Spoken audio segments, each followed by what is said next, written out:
Ambazonian, special loyalty. Praise to our Savior who granted us the freedom. Allegiance to the hero for God alone we gather. Glory to glory, we rise and never to fall. Here in a nation, flowing with earth and holy. Glory, glory, glory to the Father for making you a nation, a joy forevermore. Ambazonia, land of freedom, you shall live in plenty, meeting our need, and your children shall be like the stars above. The Most High God be the watchman of this nation.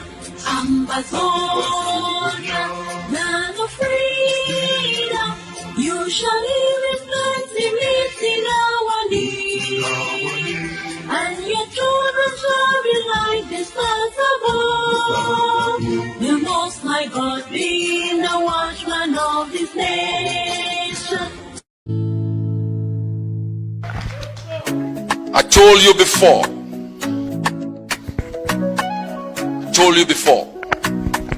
When the time comes, they will come to us. Where they vex, your whispers they jam. Dreams scatter like ashes for night where they cold. Hope breaks scatter like branch for storm. The bad people and innocent they suffer. Oh mama, Ambazonia, your heart they pay. Tears they fall like a river, like I know my national security advisor always reminds me I shouldn't utter certain words, but I say them so don't forget.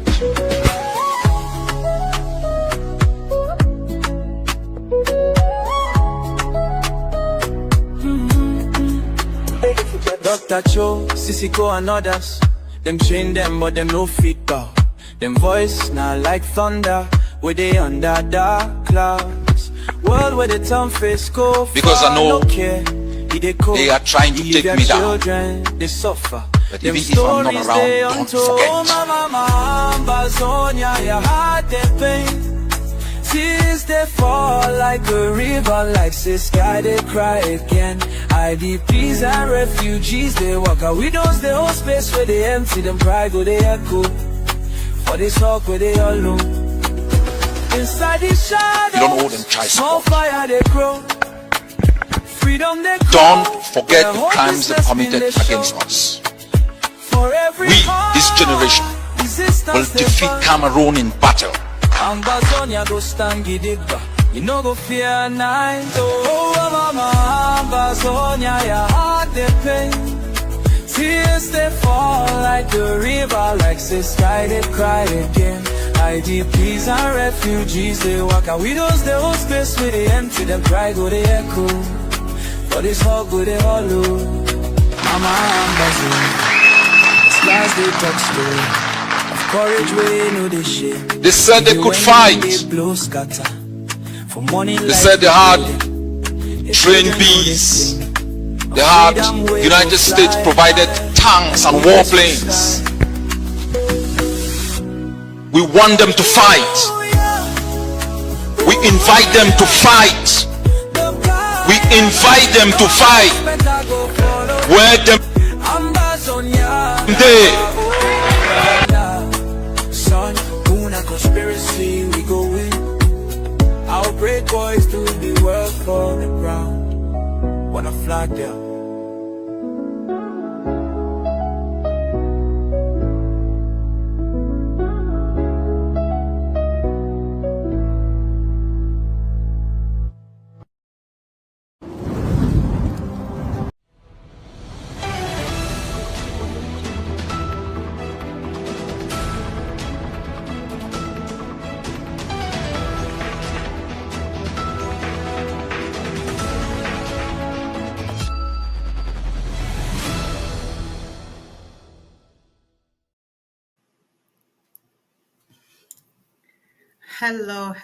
Hello, ladies and gentlemen. Distinguished panelists, my dear friends across the globe, good evening, good afternoon, and good morning to you all. I am so delighted, I am so happy to have you here with me today. Ladies and gentlemen, we gather at a pivotal moment in global diplomacy, where moral courage and historical responsibility are shaping conversations around recognition, diplomacy, justice, and peace. Today, as nations across the world reconsider their historic positions on statehood and sovereignty, we stand at a crossroad in history. We witness countries like Norway, Ireland, Spain, and now serious movements in France, Britain, and Canada leaning towards recognition of Palestine, a people long subjected to occupation and denied self-determination. We applaud this effort as steps towards justice. Yes, we do. But while the war's attention is rightly drawn to the Palestinian cause, we ask ourselves, what about Ambazonia? What about Ambazonia? A people brutalized, colonized, and silenced for decades under the tyranny of a Biya regime, still left to bleed to the shadows of global diplomacy. So we ask the question, what about Ambazonia? If France and Britain, former colonial powers, can revisit their rules in Palestine, when will they confront their role in the forced union of Southern Cameroons with French Cameroon? If Canada could host pre-talks on Ambazonia, why has it allowed silence to replace progress? These are some of the critical questions we want to know, ask today, and find answers. And if Norway recognizes Palestine, why not Ambazonia, where war crimes, massacre, systematic killing, systematic genocide, human rights violations, persecutions are well documented and yet they ignore? Why is Norway holding the freedom fighter of Ambazonia? And yet they fight and they recognize a people who are fighting for their own self-determination. Ladies and gentlemen, today, like I said, I am delighted that you're here with me in the studio as we have this incredible panel discussion with a delectable woman of God, immaculate, and as well as a diplomat, Mr. Akonson Raymond, who also holds the position of the Human Rights and Humanitarian Services of the Ambazonian Governing Council. Ladies and gentlemen, welcome to the studio. Thank you. Thank you very much indeed. I'm glad you could make out time from your busy schedules to be here with me, especially, in fact, the both of you. Woman of God, the nature of our job is crazy. You, Mr. Akonson Raymond, HHS, the nature of your job is mad. So I am so delighted to have you both in the studio. So thank you once again for honoring the invitation and being here with me to discuss, to educate our people, answer some very difficult questions and diplomatic questions, and also talk to our people about the war in Ambazonia. So we will just kickstart so that we wouldn't waste much time in the studio. And I will start with you first, Mr. Akonson Raymond. In your professional experience, what are the diplomatic considerations a country typically weighs when deciding whether or not to recognize a state seeking self-determination? That's a very interesting question. It's just like, boom, So anyway, before I begin, I want to thank the Ambazonian people for being there. From Kilaiki to Kumba, from Nguti to Ngakatunja. Welcome to this show. Welcome to this program. All Ambazonians across the world, we are happy to have this conversation. That's a very interesting question, PS. The first thing you should know is the international community wants to understand whether that specific statehood is real, right? Then number two, they want to see the determination of the people.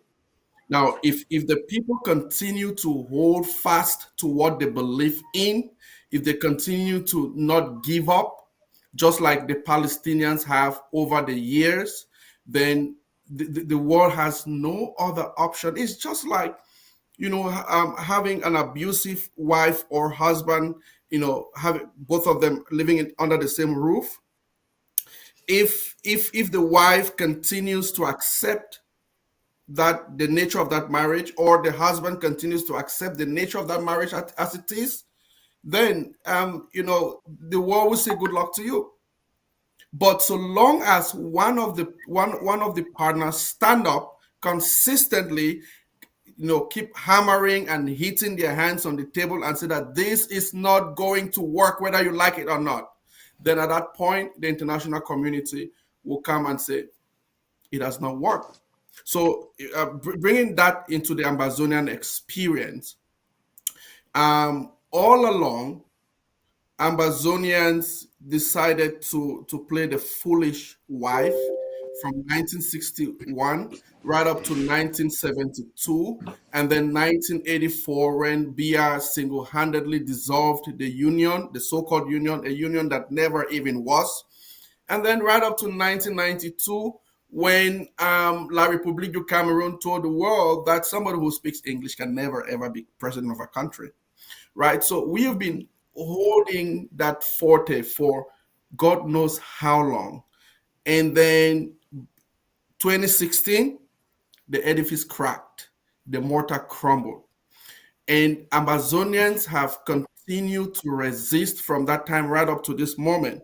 So we cannot give up. If we give up, it means that all the sacrifices that we've had all these years will go in vain.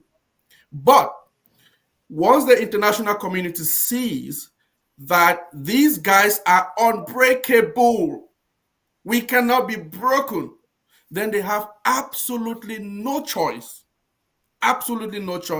than to coerce.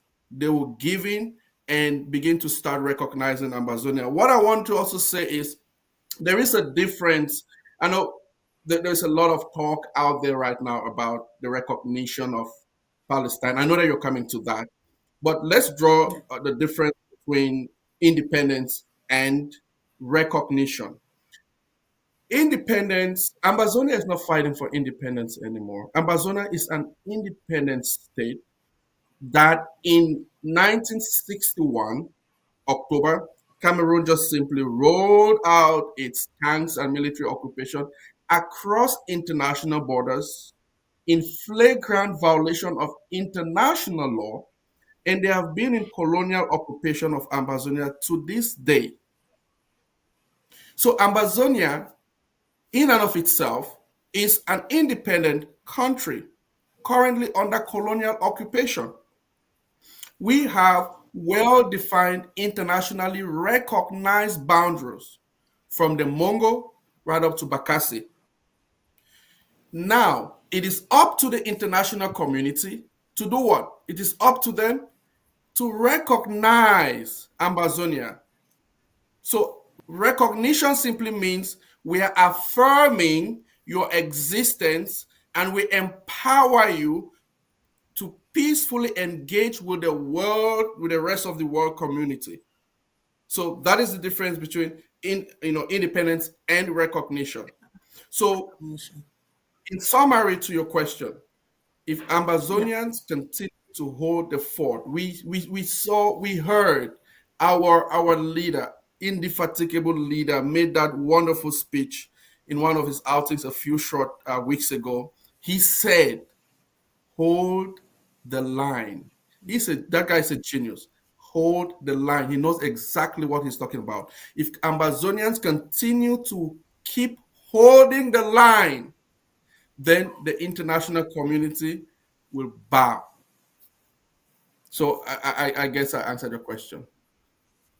Yes, thank you very much for that detailed answer. And you've gone beyond that question by even giving us differentiating between statehood, recognizing a state, and also the independence of a state. And I just want to come to you, woman of God, still in the light of this question, based on the answer that Mr. Akonso has given us. Do you, in your own opinion, think, just like these states are clamoring to recognize Palestine, do you think Ambazonia deserves that level of clamoring as well for it to be recognized by these international partners? Thank you, PS, and thank you, HSS, for having me. I really applaud the work that we all have been putting in for years. Asking whether Ambazonia deserves is not going to be my focus. My focus will be we have fought for 8 years. We have bled. Our villages have been razed down. We are still bleeding. We are still grieving. The international community understands what trauma does. We have not had any second in the past 8 years to de-traumatize. Mothers, children have seen their fathers. I remember the pastor whose children and wife were killed in front of him to demasculinize him. And then he saw that he was left with nothing. And he remembered the scripture where Jesus said, sell your clothes and buy a gun. And he became a soldier, not by choice, but because the situation presented itself that way. We have young men and women who only knew, our parents taught us that your weapon is your pen. But at a time that was so unexpected, they weren't having a voice to even speak, like give our computers on the Boya University. They did not have that freedom to study in their own language anymore. They did not have freedom to, their lawyers were bastardized and teachers were dehumanized. And it did not end there. You sleep and then you wake up to a burnt down village. The images of the mother nursing her toddling baby and her baby and a toddler behind her burned in that cringing way in smoke still runs through my mind, and it fills me with a lot of anger about whether it deserves. And the whole world looked away and said, we're watching closely. How closely have they watched for 8 years? It is not a matter of whether Ambazonia deserves. We are independent and we will be free. We cannot continue like this, and we cannot pass this pain to another generation. It is a matter of they have to speed up the process. It is a matter of they should not further delay, because we are on our knees praying. We are fasting day and night. We are not sleeping. We are crying before God. They should speed up the cause of the independence. The delay has costed more lives than it should. And they have defied the Rwandan Genocide Covenant, where they said never again. But under their watch, it has happened. And now they are turning on to Palestine, turning on to, it is a good thing they are recognizing them. At least they are showing some sort of morality. But the world needs a come to Jesus. They need a repentance, a kind of depth of apology that the world owes Ambazonia is too deep, because they make sure that things stayed in the dark. And then they want to turn the victims into the criminals. All sorts of manipulations we have seen. And lives are being wasted for something that shouldn't be. How can they tell us that Cameroon cannot be brought to justice?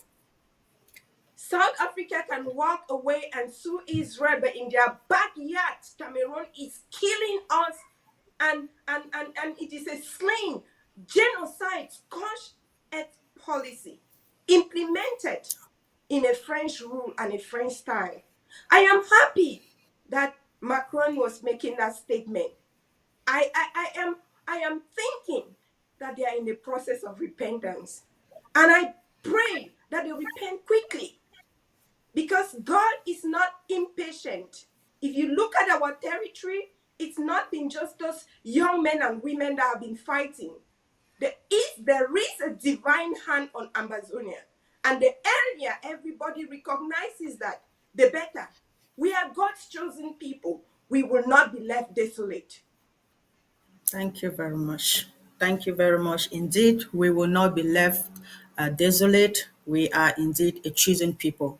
So, if Palestine deserves recognition, in other words, Ambazonia also deserves even a greater recognition based on what both the panelists have said so far. So, this is the message our panelists are passing to the globe, to the world today, that Ambazonia, as much as Palestine, deserves that level of recognition across the world. And let us continue, and I'll come back to you again, Mr. Alfonso Raymond. A French president, or a France's president, Emmanuel Macron, has signaled support for the recognition of Palestine. How do you interpret this shift, and how does it open doors for former colonial powers to revisit other territories like Ambazonia, where their legacy is more directly implicated? Yes, nice question. I'm a very, personally in life, I am extremely optimistic personally in my life. But Ambazonians, I'm sorry, but I think I just have to tell you the truth. A woman of God echoed that somehow, that the devil wants to change. I don't think the devil is ever going to change. A point that I did not put forward, Press Secretary, when I was answering your first question, was the point that international politics is very dirty. International politics is a game of quid pro quo, right? In the layman's parlance is you scratch my back, I scratch your back. So Macron has not changed.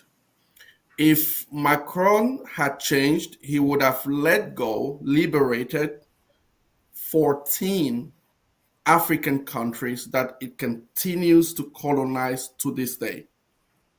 Make no mistake, the war between Cameroon and Ambazonia is actually France's war. Cameroon is only playing proxy. France knows how much it's pilfering, stealing from Ambazonia every blessed day.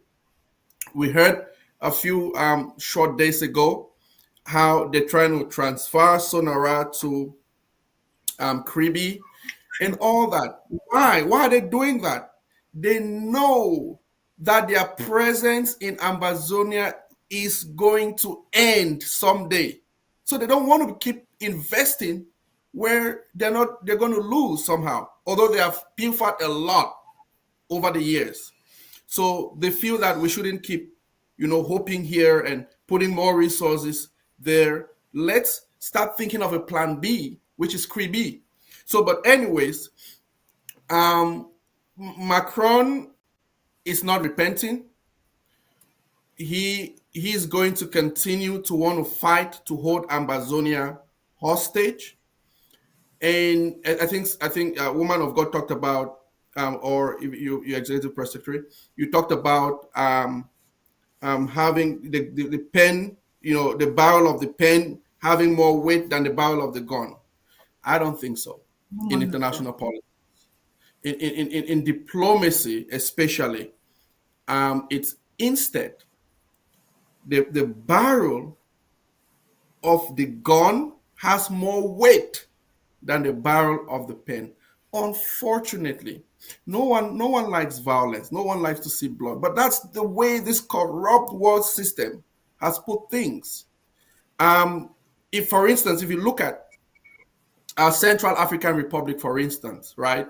If you hear one day that the Seleka rebels have seized part of the country and they are shooting their missiles, almost missing the presidency, you will see these same corrupt countries calling for UN Security Council to discuss because their interest is at stake.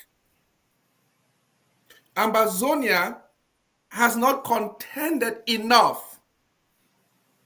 Ambazonia has not contended enough to cause that. If Ambazonia were to get to the military level, where, for instance, they stand somewhere in Fako Mountain and shoot a missile that hits a military base in Douala, the world is going to quickly rush to the table. Or if something similarly happened in Upstation that hitting a military base in Bafoussam, if that were to start happening, then the world community is going to consider Ambazonia a contender. So, again, to cut the long story short, international politics is a game of quid pro quo. You're seeing these movements because you have some people in the West who are not happy with the current United States administration. They're not happy with the administration of the United States. And so they think that by going against the United States, they'll be hurting the US. So it is not because of the sudden love that they have for the Palestinian people. These individuals don't care about the carnage that may be going on in Palestine right now. What they care is a political message that they want to send to the United States that, look, we are divorcing you from certain long-held, political beliefs and stands that you've had over the years. So we are divorcing you openly. Okay, it's not because they really truly love. So there is no repentance there. I know we are going to get to the point of diplomacy and what Ambazonia has been doing so far and how we have factored all of these things, in favor of Ambazonia. So I'll come back if you ask a question on diplomacy later. Okay, thank you very much for that response. And you made mention that Ambazonia is not yet at that level of contenderhood. So are you saying that what has been happening in the past 8 years, the actions that have been taken, the massacres, the genocide is not reached a certain threshold that the international community can be provoked? Or does it mean the international community underlooks the deaths and only wait for when something like a barrack is hit, or when a government resource is hit, or when something that concerns them is hit, that they will actually recognize that something is happening within that territory? I will come to that question to you again. Absolutely. It's a matter of interest. That's what international politics is all about, a matter of interest. These guys have been hiding it forever. It is the current Trump administration that has openly made it, they will talk about, what is happening here. They don't tell you about their interest backstage. It is only the Trump administration that has come and said, you have rare earth methods, let's strike a deal. And he's saying that openly. Before, these guys were not saying it. So having been, my little experience in this, I tell you a little story. I don't want to call. Very soon we'll start declassifying certain of these organizations. Even today, one of those organizations, today, not yesterday, one of them were asking for safe passage into Ambazonia for humanitarian relief. It's a big name. So we'll start declassifying them because they claim that, no, don't say that, but we'll start declassifying them very soon. But I think one of a very big organization headquartered in Switzerland, these guys, we had a meeting with them, not yet declassified. Maybe the vice president or the vice president will declassify at some time. But so we had a meeting with them, and we're asking them, the Ambazonian Governing Council is officially asking you to stop using the word conflict and call this thing a war, right? And they bring in a lawyer and they say no, there is a specific level of killing and so on and so forth that has to be met before we declare it a war. There, if for instance there is sustained attack like 6 months continuously between Ambazonian forces and La Republic forces, that sustained attack without ceasefire continuously for a protracted period of time, that's when we're going to call it that way. So you can see, so they have certain definitions in the international cycle. The genocide, the war crimes, the ethnic cleansing, notwithstanding. So they don't really care about all of these things. So again, if the interest of the West were to be pinched just a little bit, for example,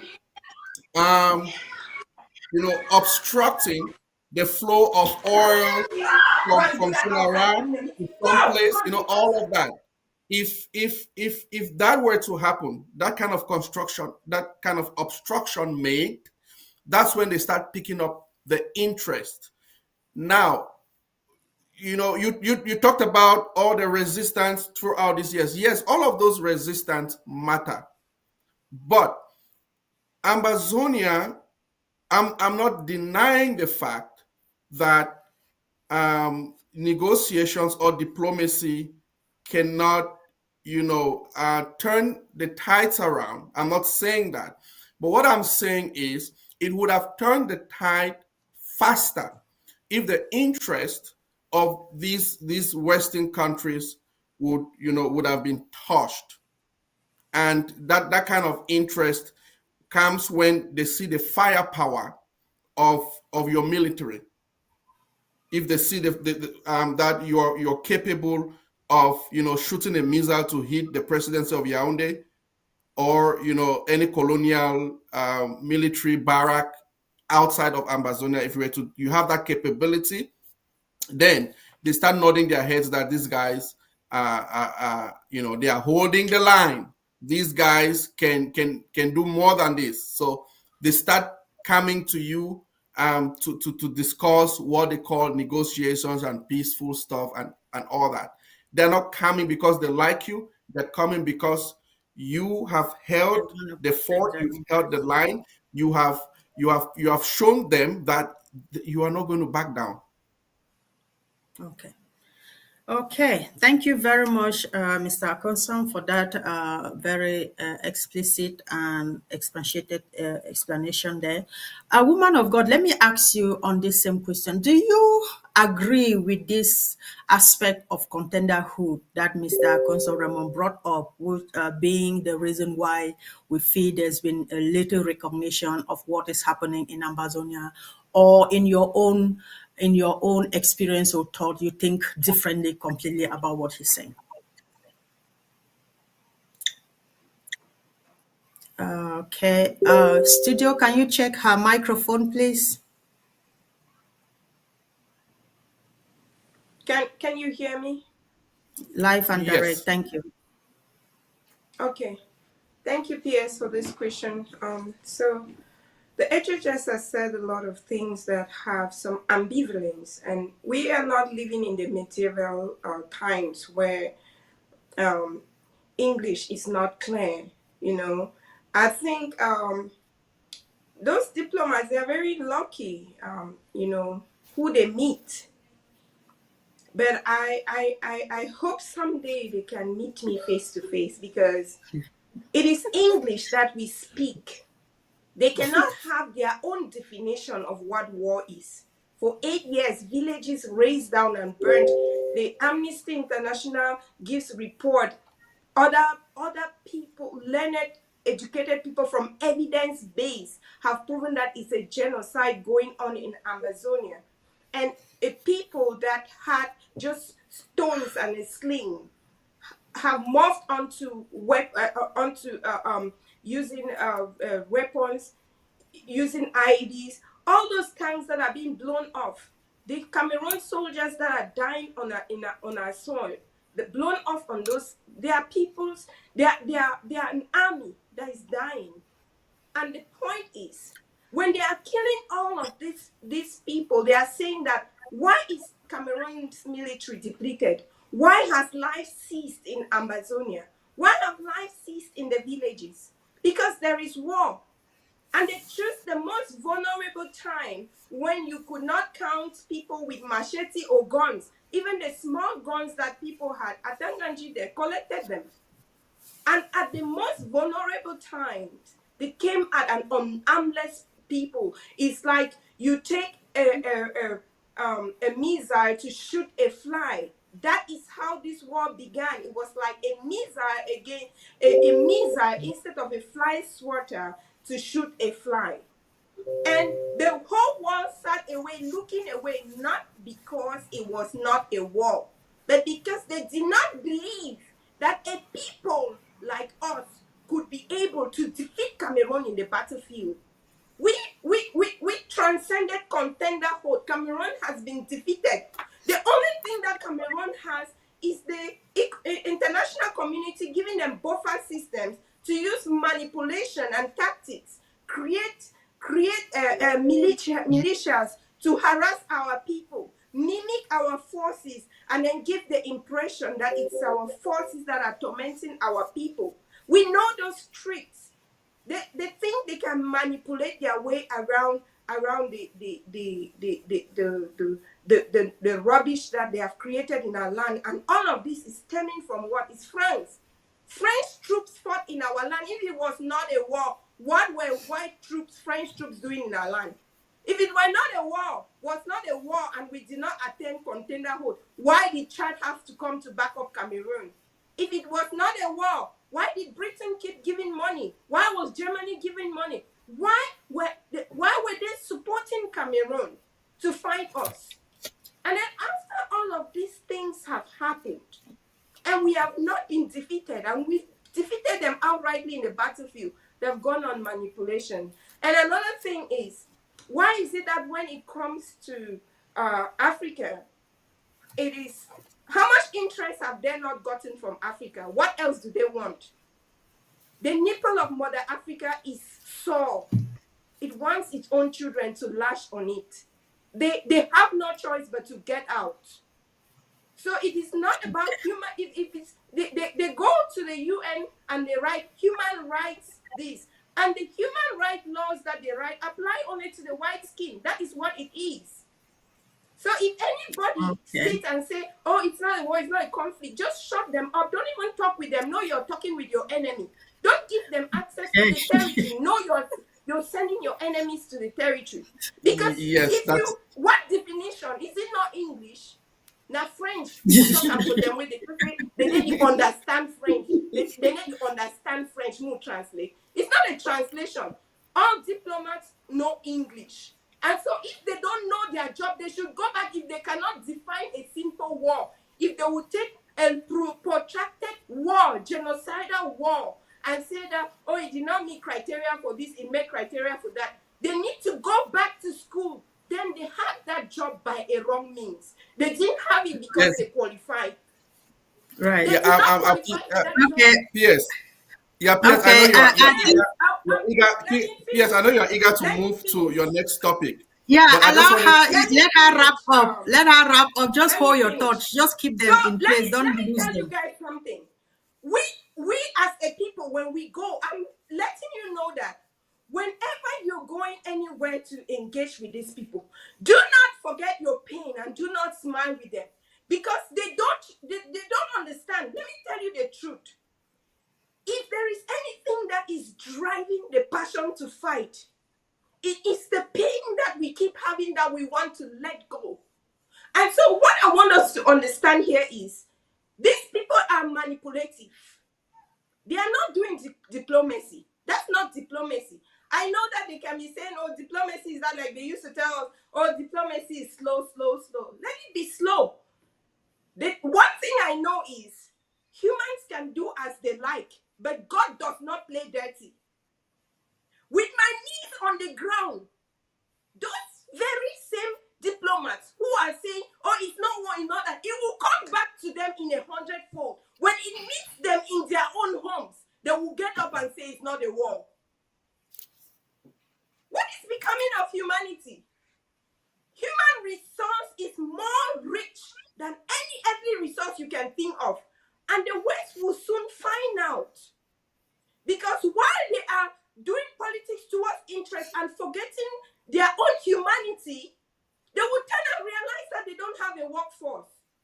Okay. They will turn and realize that their people are so disabled. So they should I would like you worry. to wrap up that particular this particular point, Yes, woman so of this is my wrap up. They should not worry. No, you want to be so. It come for them in 100-fold. When it comes for them, we'll tell them in a conflict, maybe war. Period. All right. Yeah. Good. So yes. So we understand. We understand. The pain. Everybody has that pain, and what you're saying. What you're saying is very important, woman of God, and some of those organizations.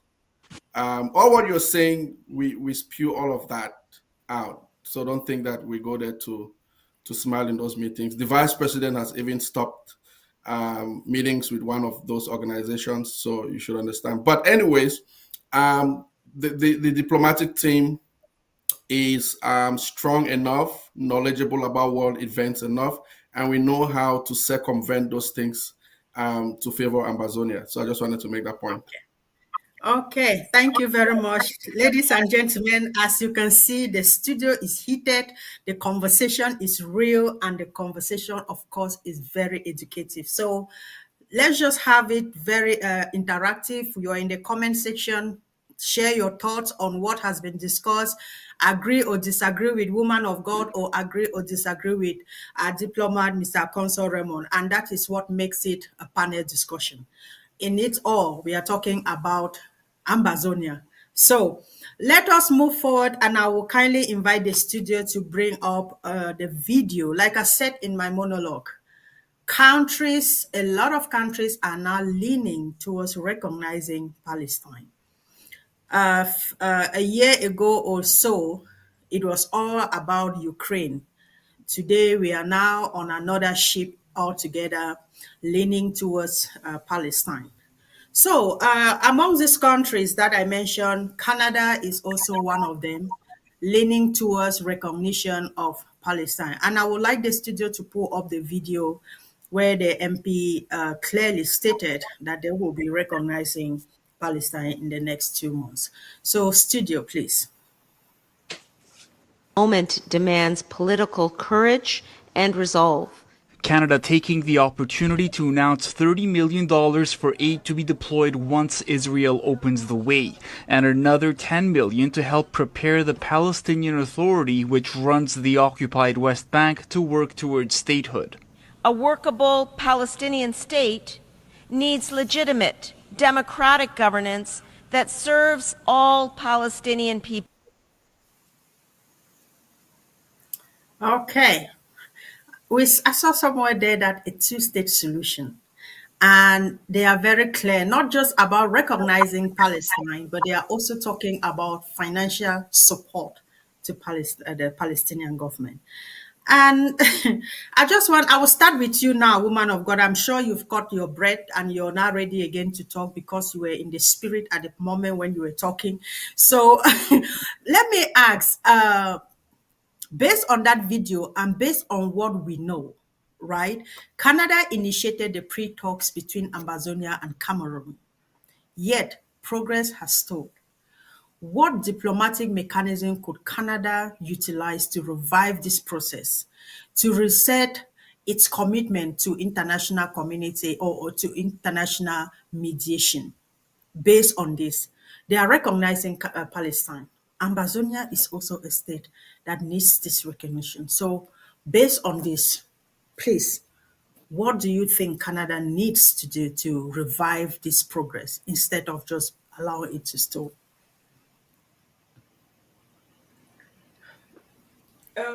Thank you, PS. That's a very good question.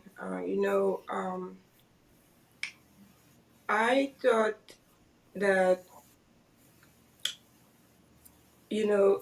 I don't know how bold Canada is to face Palestine and Israel situation, but they are not bold enough to face Cameroon's irresponsibility.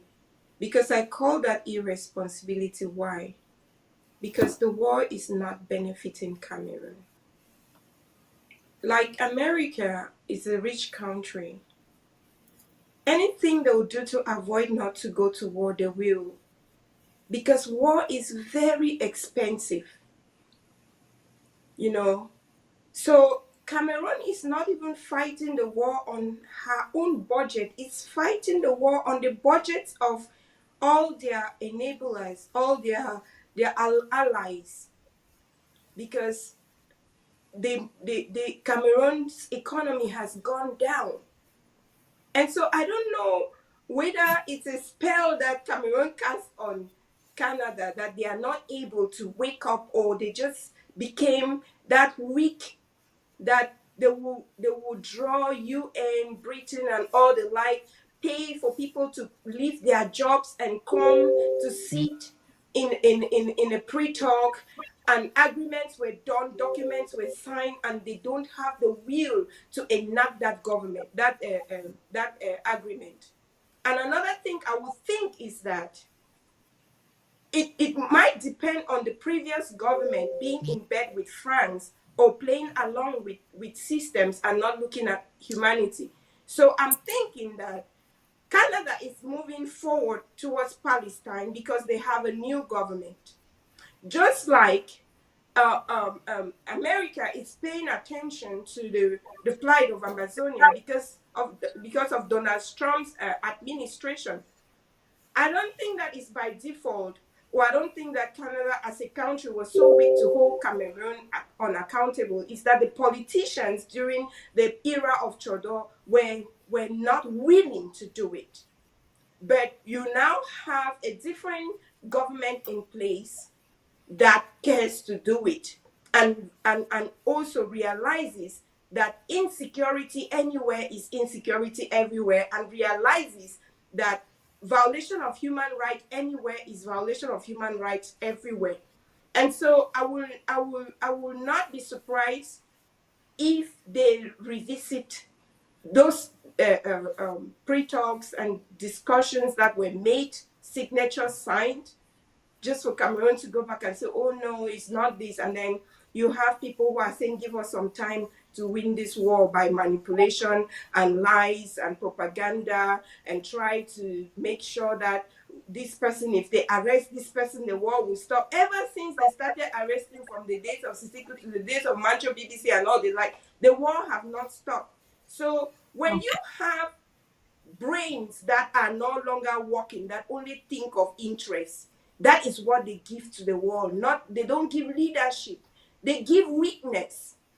But hopefully, with the new rise of leaders who are leading, who have leadership tenets and leadership potentials, these problems will be addressed. Because I think that anyone that did not, the problems were not addressed, not because they were not problems, not because they were not really, but just because they did not have what it takes. So now that we have the people who have what it takes, like when I watch the PM of Italy, these are people that have what it takes. The new president of the new PM of Canada shows that he has what it takes. The new overhaul of the political system of Britain, these are the kind of people that you start to call leadership. They are proving their leadership. They are proving their worth. And I'll Thank you very much, woman of God. And make history. Thank you. Thank you very much, ma'am. Thank you for that. And I will come back to you again on that same question, Mr. Consul. And woman of God has highlighted some very interesting points there that we will come back to it later. But I want to you, who has been in this conversation when it all started, I want you tell me, what diplomatic mechanism could Canada actually utilize to revive this process and reset its commitment to international mediation? Or do you also tell us in your own word, do you think Canada has failed? This is when woman of God was speaking, I was trying to reflect on that. It's a very, very difficult question. And Um, Straightforward answer: Canada doesn't have the ability to push Cameroon on the negotiating table. In the days of the Canadian pre-talks, that was not the initiative of Canada. That was the initiative of Cameroon. And from the Ambazonia Governing Council's intelligence, what we gathered was, at the time, there were some kinds of rumors of a coup d'etat within Cameroon. There were issues between different political factions. There were rumors about a possible military coup.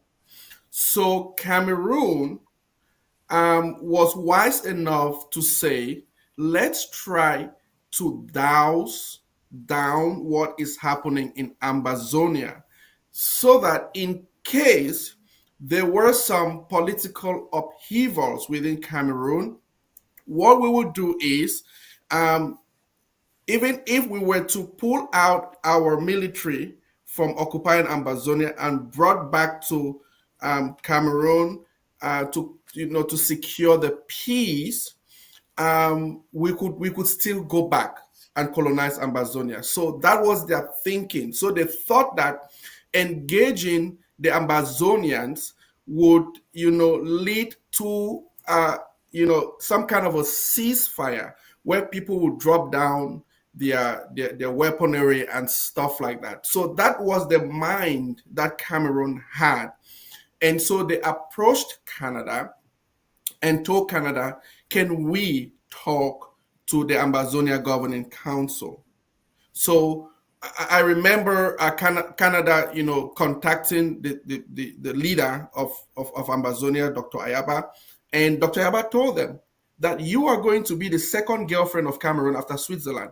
And it came to pass, right? So Canada doesn't really have the hammer to hit on the table and force Cameroon, say, come back to the negotiation table. I don't think that they have that stamina.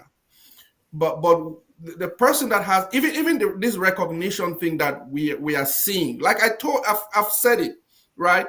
This recognition noise that they're making out there is good for Ambazonia, because it's if we are saying what is good for the goose, it also has to be good for the gander, right? That is how much good it is for Ambazonia.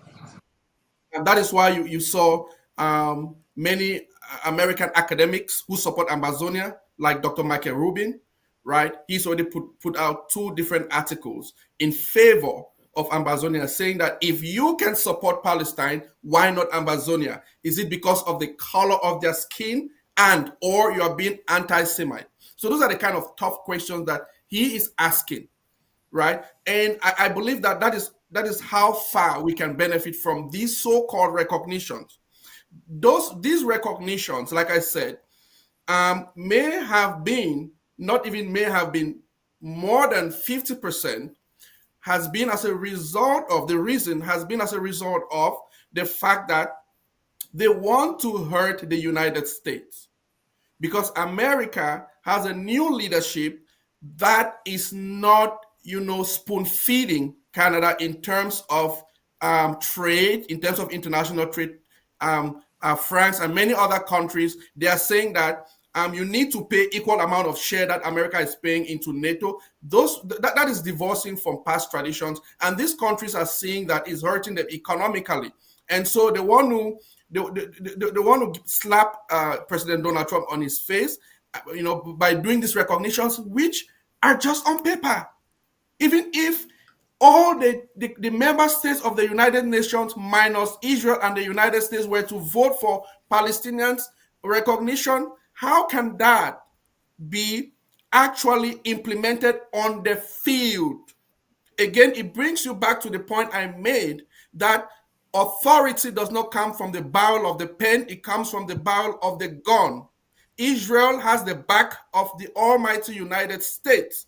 And America has, except America says that Israel, I'm not standing with you anymore, then that can hold, right? But right now, America is standing shoulder to shoulder with Israel. All what Norway, Ireland, UK, and Canada are doing, I respect all of these countries, but to be frank, all what they are doing is just something on paper. How can it be translated on the ground? Okay. And we heard the foreign affairs minister of Canada making that statement in the UN, saying that if Israel were to give passage, then they're going to give, is it $10 million for reconstruction and all of that? So it's an if thing. If they give passage, so who is in control? Israel. Can they force Israel to give the passage? The answer is no. So all of those recognitions are just on paper. It's not going to have any meaningful weight on the ground. All what they are doing, signing all of those paperwork, all of the media attention, is just to be stubborn. Let me use that word, quote unquote, be stubborn to the United States. There is no there is no moral conscience that they have in this. It has never been. This is not the first time Israel is bombing Palestine. This is not the first time we've had this war. It's been protracted for a very long time. Why were they not speaking up at that time? It's not also a matter of change of government in Canada, right? Because if that were the case, what about France? That has always been evil all its life.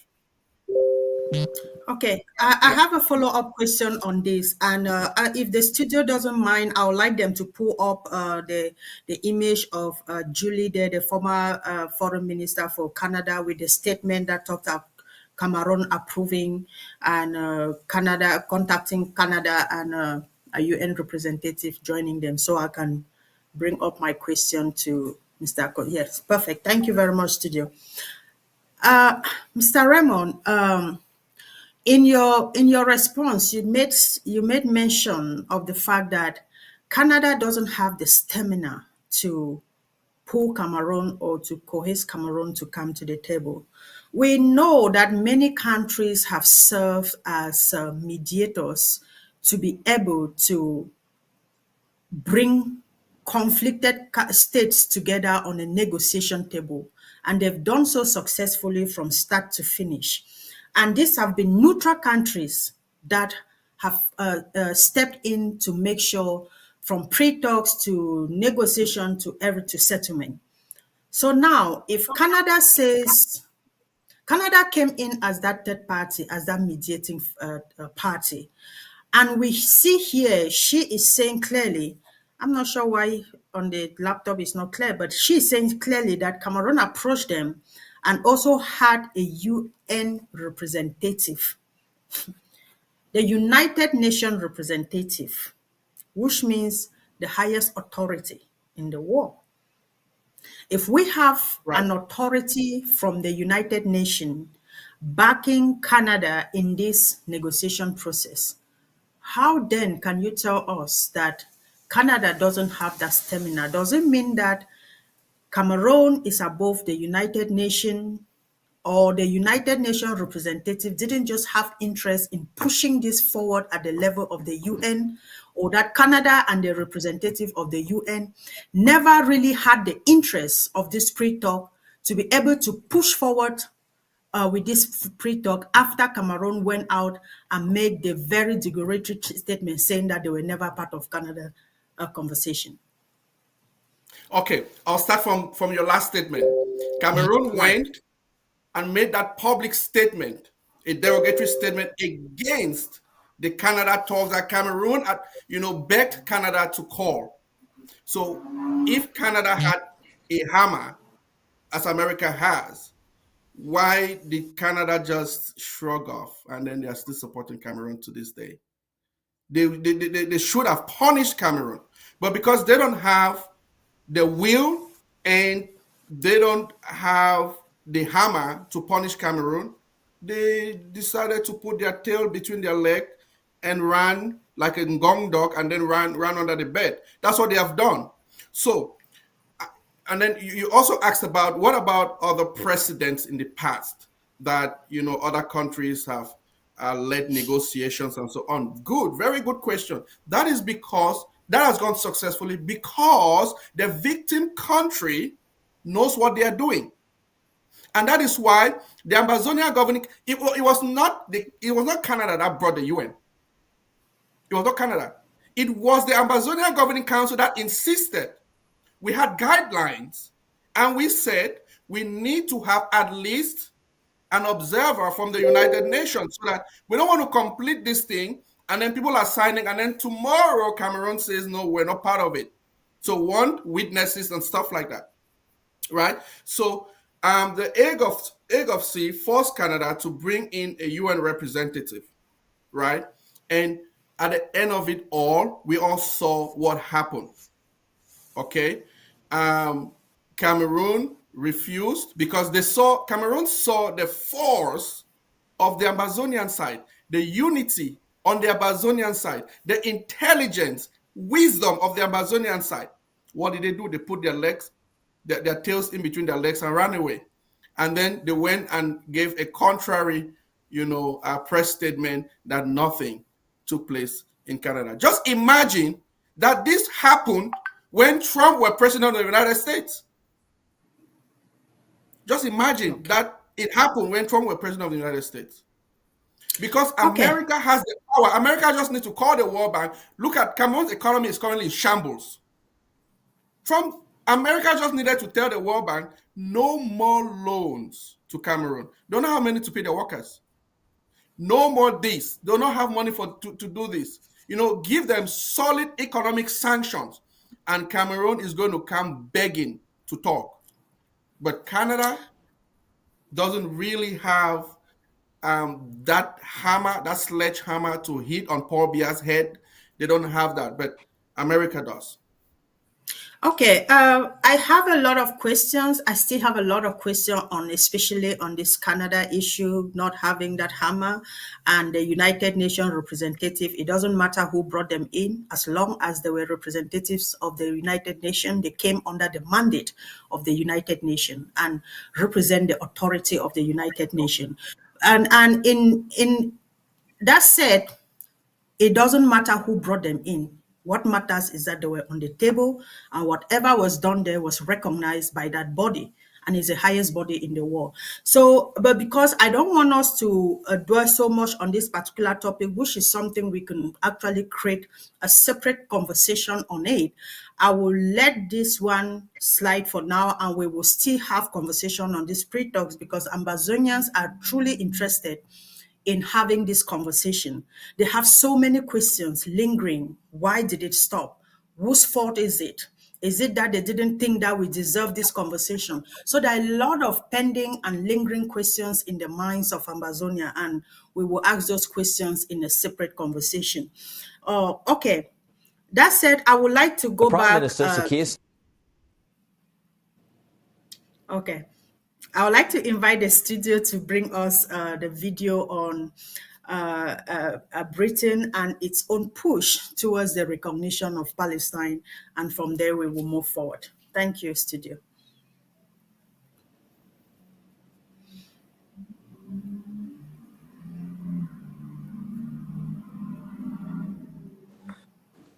The Prime Minister, Sir Keir Starmer, announced his country will join France in recognising a Palestinian state at the United Nations in September.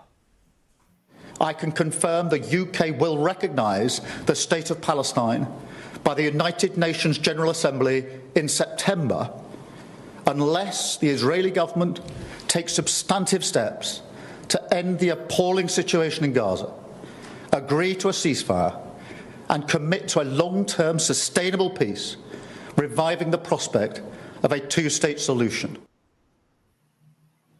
Okay, unless, if. These are the languages all on paper. Okay. No enforcement mechanism. All on paper. Okay. So if, like I said, if all of those countries meet in the UN General Assembly and say we've recognized you, who is going to build an embassy in Palestine? None of them will go. So it's only on paper. Okay. So that said, Mr. Konsa, I'll start with you again.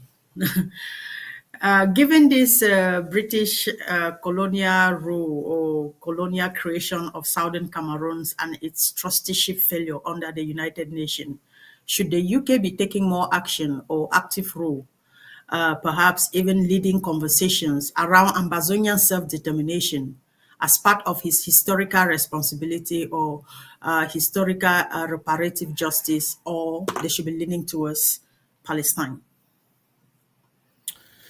Great question again. Yeah, of course, morally speaking, if I were the United Kingdom, I would want to right the wrongs of the past. Again, it stems to playing politics of interest. We've seen many UK-based companies, businesses. They have entered into deals with La République du Cameroon to exploit Ambazonian resources.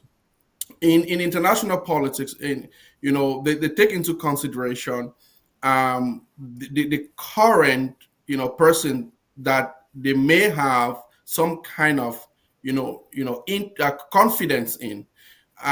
They understand how rogue the state of Cameroon is, and they know what backdoor channels they can use in order to go pilfer resources and leave unscathed. We've seen situations in the case of Burkina Faso. We've seen how they stopped the French from mining, and now a specific rare earth mineral that the French used to buy for just $10 billion, they now sell for $80 billion, right?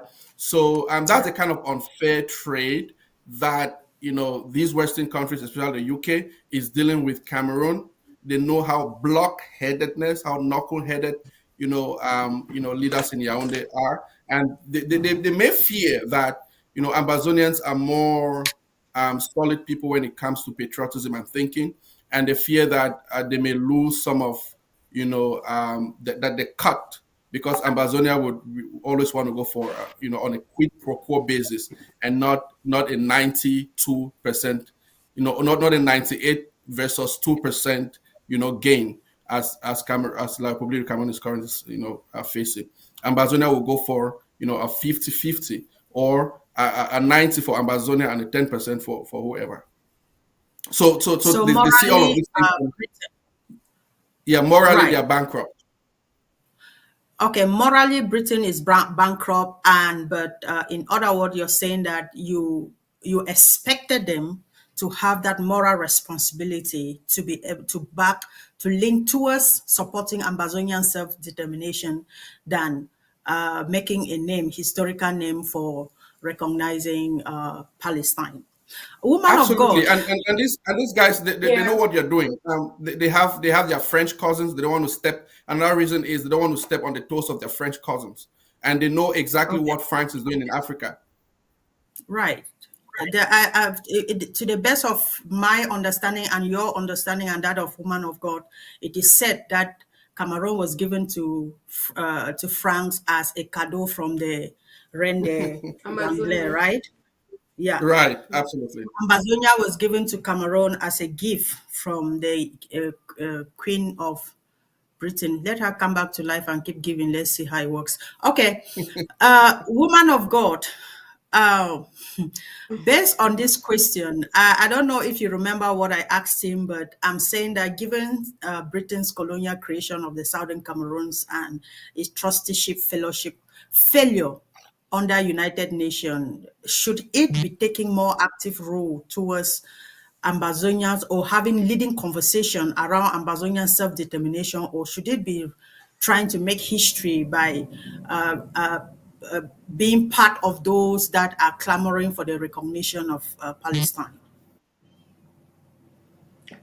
Just like what I said, they have no choice. They have no choice than to come to that place of actualization and realization that we are not going to be desolate. We have proven it to them in 8 years. And I don't want to pacify them, and I'm not pacifying anybody, because it is our sweat that was born. Let me just give you a small excerpt of what this war in Ambazonia means. It means that us who were building Cameroon with our bare hands, what we built was burnt down. Because when I was in my 20s, there were no opportunities. I decided to create opportunities. And I made so much money, paying millions into Cameroon's treasury directly, monthly for my business. It was an American business with headquarters in California. Until today, we are still outside the country working and still fueling that same Cameroon. Now, when they think that they can look away, that is up to them. They don't have any choice but to look into what is going on. So there is no pacifier in the mouth of Cameroon, neither is there any pacifier in the mouth of UK. They supported Cameroon in the heart of the war. They have not won the war. We have defeated them. All these countries, whether France is their cousin or their niece or their nephew, it's none of our business. They should get the hell out of our land. We are not commodities that they put in the market to say you have 2%, you have 95%. Yes, when they come in the next world, in our generation, there will be no such things. The resources of Ambazonia will be for Ambazonians. And if they really think that they have much energy and time to fight, they should keep fighting. Where are all the French troops that were sent to fight in Ambazonia? The point in it is that some of these politicians, I don't know whether they are smoking crack or kratom, because I don't know how they reason. I don't know how their brains are wired. Man of God, I'm warning you, I'm in the studio. I'm in the studio. Let me tell you, I know I'm not sounding diplomatic. No. Please go ahead. Please go ahead. Yes. From the throne room of heaven, I am saying that the trend will be reversed. Because they are already doing it to their own people and thinking their people are black skin. Because they don't care about their people. So I don't even expect them to care about us. So whoever wants to be the hero should step up and do what is needful. Okay, if they don't do it, they left us and were watching closely for 8 years. Did they overwhelm? Did Cameroon just win the battle? They made calls and lies and sabotage and accusations that are not founded anywhere. And our leader is in jail in Norway. What is he doing there? What did he do to be there? Will they at any point in time go and catch Zelensky and look for the war between Ukraine and Russia to stop? Nobody should undermine us because we are the ones feeding them. Nobody should undermine us. We are coming from a far place. We are kindly coming from a conclude very on far that, place. woman of God. And yeah. one last thing I want them to know, as a servant of God, I am saying that this year should not end. They shouldn't. Because their own tribulation will even be worse than ours. If they want God to show them mercy, they should stop their nonsense that they started. Because the war that Cameroon is waging against Ambazonia is only going on because the international community is supporting it. We won the war already. They know the lies that Cameroon is lying. Biden administration did not fall for the lies from Salai because they did not know the truth. Okay. All these lies that they say all over, they know the truth. There are reports out there. World Bank report is out there. For those who were saying it's not a war, World Bank report did not say that it's only a conflict. For those who are saying it was supposed to be in a period of 6 months, it's 8 years. What are they talking about? So all these people are confused. But in the midst of their confusion, Ambazonians have to stay the course, hold the line, stay focused. And the most important thing will be persistence, resilience, courage, and above all, holding on to God who has been fighting for us and with us. If they can stop Okay. Jesus, then they will stop us. If they can defeat God and his angels, then they will defeat us. What I know is the presence of God in Ambazonia will not allow, they should talk all those their things. That does not even sound evidence-based when it comes to real leadership. That sounds like it was a mistake that they were elected to the offices that they are in. Because there's no evidence-based to what they postulate most of the time. Most of the things they do, they don't even know. And so what will happen is that at the end of the day, if they don't have anything to do, I have an announcement for them. God is already doing something. They either repent or God will also fight them. Okay. Thank you very much, ma'am. Thank you very much for adding a lot more on that particular point. So if they can defeat the angels, then they will defeat Ambazonia. And if they can defeat Jesus, they will defeat Ambazonia. And truth be told, that can never happen. Okay. So let's move back to Europe. Ladies and gentlemen, I was supposed to be joined in the studio earlier than now by the Vice President, the Deputy Commander-in-Chief of the Ambazonian Governing Council, Dr. Julius Nye. And I will be bringing him in the studio now because he's been in a very crucial diplomatic meeting, and we are talking diplomacy here. And because we want to talk on specific issues in Europe and specifically in Ireland, I would like him to join us in the studio now so that we can have this better conversation. Mr. Vice President, yeah, please, plenty day. Thanks a lot, Madam PS. Good evening, HHS. Good evening, woman of God. I'm delighted to be with you, the firebrand of the Ambazonian people, the Ambazonian Governing Council this evening. Thanks a lot. Thank you very much, Mr. Vice President. And forgive us for pulling you out of your meeting to come to the studio to talk to your people. But it's important that once we are here, we bring in the voices that our people would like to hear from. Before I move to the state of the Ambazonian revolution, as of now, I would like, first of all, we've been talking a lot about countries recognizing Palestine and those that are leaning towards recognition. And you and I know that the Irish government last year openly came out and talked about recognizing that they have recognized Palestine.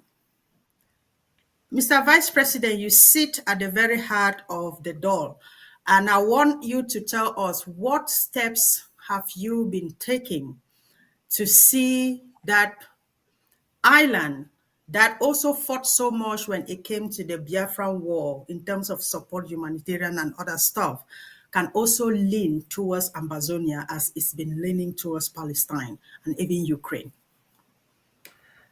Thank you so much, Madam PS. My salutations to the panelists one more, but I wish to send 21 gun salutes to our people on ground zero, on ground one, on ground two, and other parts of the diaspora. It is thanks to your sacrifices, your dedication, and your unwavering stance against Cameroon occupation in Ambazonia that we are still able to talk about the Ambazonian liberation. We are still able to hold Cameroon to account on a war that they declared on us.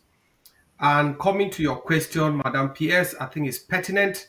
I take you down memory lane 6-7 years ago when we engaged with the Basque country.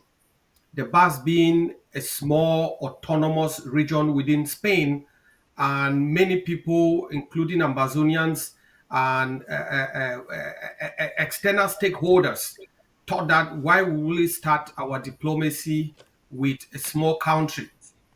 That is how the recognition of Palestine by Ireland, Spain, and Norway, countries that don't wield as much power as the big countries in international sphere, has paved the way for the likes of France, for the likes of the UK recently, and Canada to hint that they will recognize Palestine.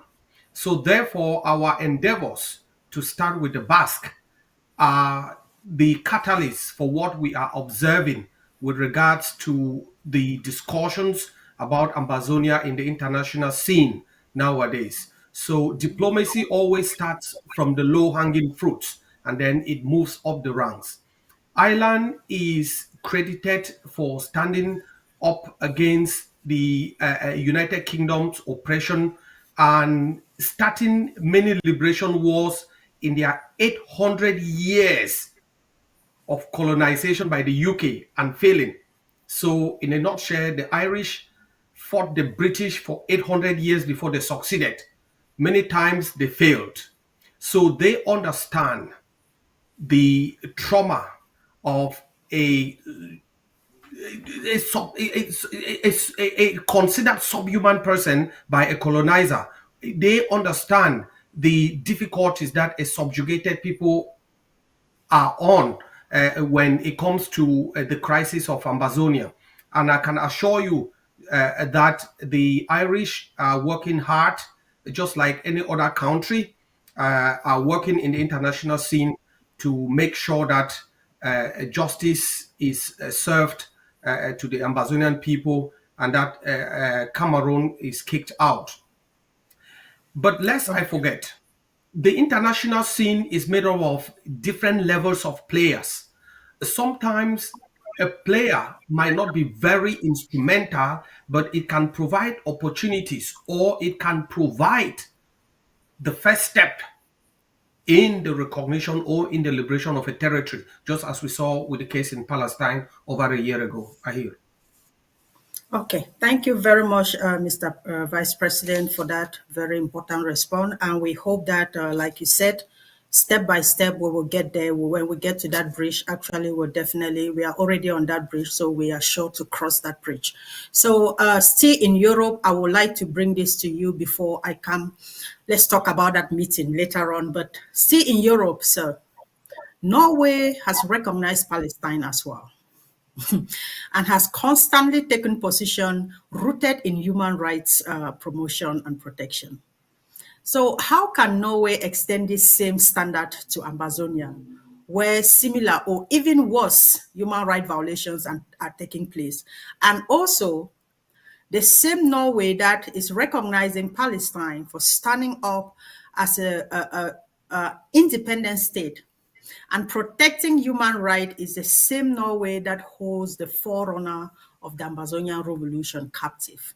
How do we explain this in the international diplomacy, however you want to put it? International diplomacy is not based on morals. International diplomacy is not based on law. Even though international law might be maybe high flown as the pinnacle upon which international diplomacy is predicated. No. International diplomacy is predicated on interest and power. And Norway was coerced by France. And remember, France and Germany wield considerable power in the European Union. And Norway was also coerced through the Biden administration. Remember, the Biden appointee as the ambassador to Cameroon is still in position, and it's through him that France and Norway were able to get the leader in under frivolous charges. But as it stands, Norway has realized their mistake, and Norway is trying to make amends. And when will Norway recognize Ambazonia? I can assure you, before France, before the UK, before Canada make a decision that they will recognize Palestine, they don't just wake up one day and recognize Palestine. They have recognized Palestine in the back doors or covertly for quite a long time. This is just the overt expression of their covert recognition of Palestine. So I can tell the Ambazonian people that a good number of countries have covertly told us that they understand, they see with Ambazonia, but this is not the right time. And in that words and in diplomatic language, that is tacit recognition of the Ambazonian cause.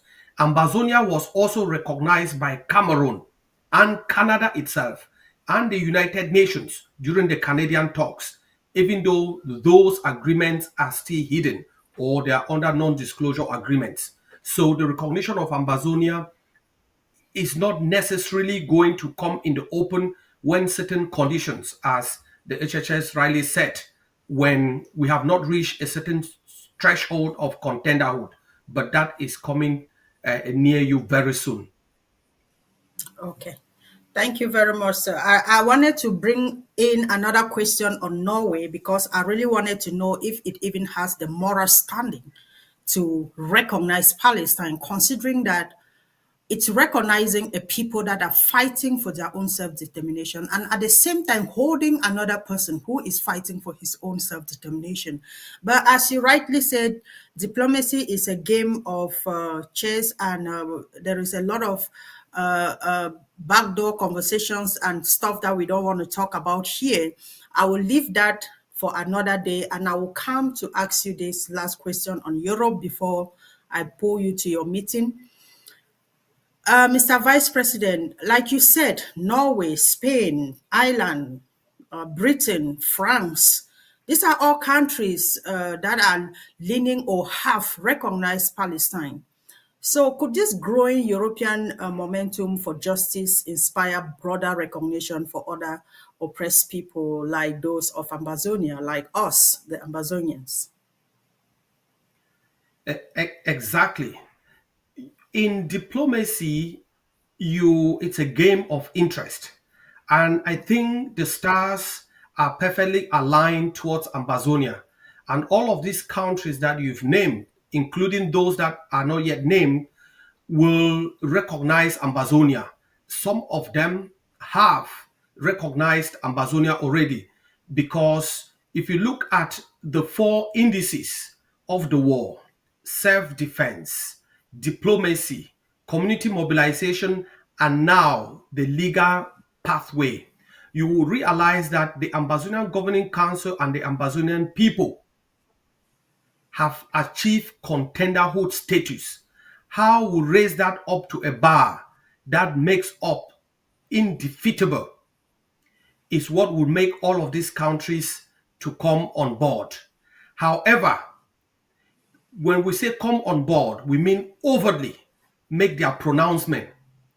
But siding with an unrecognizable state in the open is not the norm in international diplomacy. And as such, they will recognize us as they have done. And I can assure you that France has acknowledged the problem within Ambazonia. They have acknowledged the war declared on Ambazonia.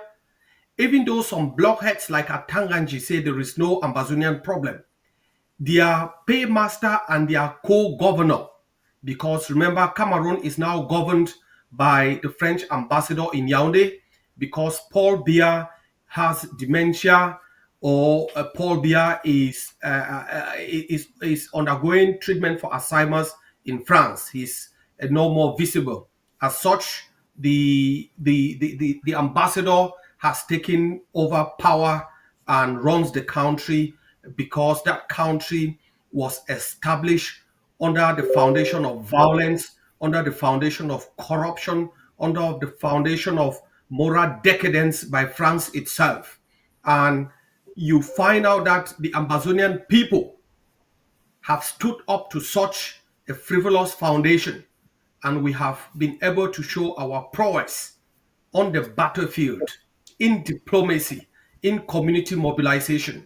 And as regards the state of the revolution, why I'm optimistic that it's only a matter of time before these people recognize us is because I look at the path we have traveled. Take diplomacy, for instance. We started with no partners in 2017 when the war was declared.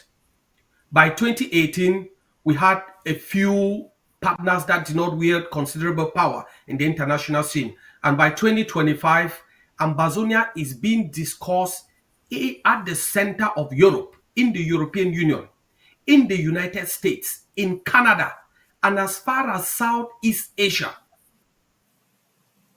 That is how far we have gone. And what has brought us to this stage of diplomacy? It is self-defense. I call on all Ambazonians to fund the ground. I call on those in ground zero, those in ground one, to contribute your liberation tax so that you can arm the boys and girls fighting for your freedom. We are at this level because we never gave up. If we had given up, this would be an issue of the past. We are at this level because of our valiant soldiers, because of the determination of our civilians for civil disobedience, because of the sacrifices of our leader, because of the attitudeness of the contributors, some within the Ambazonian Governing Council, some outside of the Ambazonian Governing Council. And I want to use this opportunity to thank those who continuously contribute outside of the organization, who don't even want to be recognized with the organization because they think it's a risky path to align with the egg of sea. We, the egg of seas, we uphold the argument of force, but we are so much open to the force of argument if Cameroon is ready, because we know Cameroon play lots of games.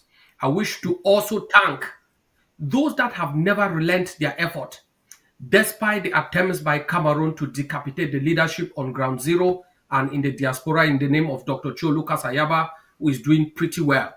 I can also assure you that Norway and other European countries are running to the CIC on a daily basis to have discussions with him. We have pushed any issues concerning negotiations to be done with him so that we can have time, space, and the resources to deal with diplomacy and other aspects of the triad approach. I also welcome the unity. I also welcome the total appearance of division and infighting on ground zero. That itself has provided a bedrock for ground zero to teach the diaspora to come together. And I welcome recent meetings by the different factions of the IG and other groups that are trying to find common ground. Once they find common ground, they can come, or the egg of sea would approach them for meaningful negotiation as a single block.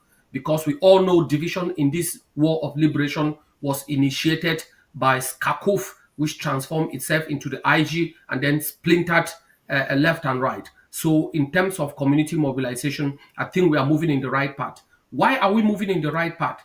It's because we have been able, especially the egg of sea, one, to put in Salai, the frivolous law firm that was acting on behalf of Cameroon. We have put him on the back foot. He will never, ever threaten any Ambazonian in the United States or outside of the United States. We have been able to use our lobby firm to put him under the radar. His activities have been stopped, curtailed, and he would never pursue any other person, any other Ambazonian in the United States or out of the United States. And that is an achievement that has been done through our lobby firm. We have also secured unfettered access to the center of power in Washington, D.C. I don't want to talk too much on what we are doing, but my leadership is based on results and not on the process. The process doesn't really matter. And I wish to thank all the diplomats. I wish to thank all the heads of missions. I wish to thank all the project leads who have been engaged in diplomacy, but those who have been engaged in self-defense, in humanitarian services, in collaboration, because these are all the different elements, that all the different jigsaw puzzles that bring the whole together. And I can assure you that the vanguard of the Ambazonian War of Independence, the Ambazonian Governing Council, and the Ambazonian Defense Forces are indestructible. Cameroon cannot destroy us. We have put Cameroon on the back foot. Cameroon is economically done. Only in the last 2 weeks, we're able to bring down their two most expensive armor cars, which were supplied to them by the Biden administration for jamming IED radars. But we managed to bring that down. And there is panic within the ranks of the military. The military is defeated. We have won. We just need to keep the momentum, hold the line, and make sure that we kick out the last vestiges of Cameroon. We have won, and won bigly. The army is demoralized. The army does not have the equipment to fight because they can't buy. There are no finances to pay its workers. And as such, the government has now resorted to recruiting vigilantes in order to defend what the army, what the B, what the police, what the gendarmes were supposed to defend, because we have humbled them in the battlefield. And I have a word for all the vigilantes. You are enemy combatants. As enemy combatants, we will go after you with the same determination as we go after our occupier Cameroon. And make no mistake, we will look for you during and even after the liberation war, no matter where you hide, and we will bring you justice. You are the face of what we call treasonous acts. You are the face of a people that have sold out their own, and we will hold you accountable under the laws of the land. As regards all of those politicians, all of those elites who are still eating crumbs in Cameroon, I know John Gute is campaigning for elections on the pretext that he wants to keep his job. He is not campaigning for elections even because he likes the CPDM. He has had an agreement that if he gets elections going in Ambazonia, he will keep his job. I have some words for you. Ambazonia is different from Cameroon. There will be no elections. Anybody distributing, anybody supporting, anybody campaigning, anybody holding material for elections in Cameroon will be treated according to the law. There has been no foreign elections in Ambazonia since Cameroon Paul Biya declared war, and there will be no elections. We will march forward. Our forces are preparing. We are also preparing for negotiations. It's a two-pronged approach. We will march forward and we will liberate our country totally from the last vestiges of Paul Biya. Thanks a lot. Thank you very much, Mr. Vice President. I'll allow you to take a sip of water there while I'll call on the studio to bring me a video that I would like you to comment on. And thank you. I wanted to talk about the state of the revolution, but you've, in other words, just coined everything and brought it up. And I'm sure Ambazonians are happy to hear from you since they last heard from you during the Hold the Line campaign. So thank you very much on that, sir. And just after this video, I'll ask you another question, then you can kindly, you're free to leave us. Studio, please. So that is how positions harden because of the way people were killed, the way people were arrested. That is how positions harden to now we have a separatist move. But the government still had an opportunity to find a solution. It was still easy for them to at least try to address the problem. But at no point in time have they attempted in finding a solution to the crisis. When they released us on the 31st of August, it was a golden opportunity to release all those who were detained. But they choose to release three of myself, Justice Aya, who used to be a sitting Supreme Court justice, was arrested and detained for 7 months without any trial. But they released some of us and left the others in jail. So all this hardened position in such a way that if you talk to the average person in Anglophone Cameroon, separation is now en vogue. You know, now the majority of the people would not settle for anything less than separation. The majority of the people now are asking for a referendum for them to determine their fate. But we still believe that something can still be done. Notwithstanding the situation, we can at least have a dialogue. We can at least have a negotiated settlement. You know, the diaspora living in Canada also would have a role to play, you know, because they are very influential. They have the money, they have a voice, that we can involve them also in trying to see how we can find a holistic solution. So the problem cannot just be solved internally without including the diaspora. I'll give you an example. Cameroon has a way of blacklisting Cameroonians by birth who are out of the country. Yes, some of them might have a dual nationality, but we have Cameroonians who have arrived at the airport with a visa and they were sent back because they encourage descent abroad. We cannot solve the problems in Cameroon without addressing the issue of the diaspora. We need to find a way that we would grant amnesty or clemency to those who are living abroad, who have not been convicted, but who are in a blacklist by the government, meaning that... Okay. Thank you very much for taking it for. Thank you, Vice President. That guy's voice sometimes irritates me, so I get confused when I listen to him sometimes. So, Mr. Vice President, in all the gibberish he said, I picked out one thing. Majority of Ambazonians will want to completely separate themselves from Cameroon. In other words, majority of Ambazonians want nothing with Cameroon but the independence of Ambazonia.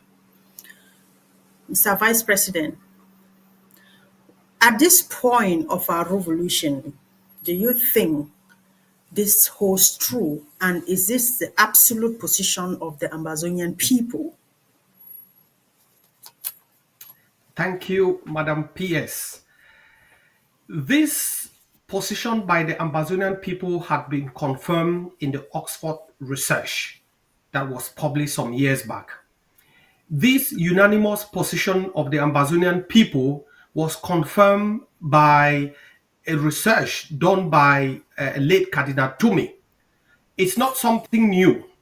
It's something new to an enabler who has just woken up from sleep after selling out the revolution when he was the consortium president.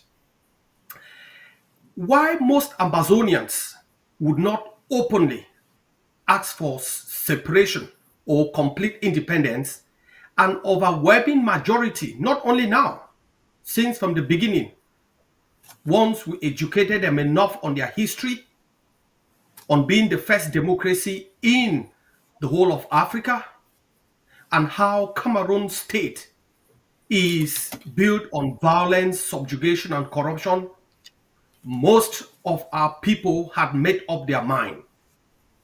And when you talk to people on the ground, Cameroon knows. That is why Cameroon has not done any investment opportunities. They even lied to the houseboy Dion Gute that they were not going to move the Sonara refinery to Kribi. But little did he know that that was going to go. Cameroon has started coming to the reality that Ambazonia is gone. It has started coming to the reality that there is no turning back. Even Cameroonians themselves in Ambazonia who had some assets are beginning to reduce their risk.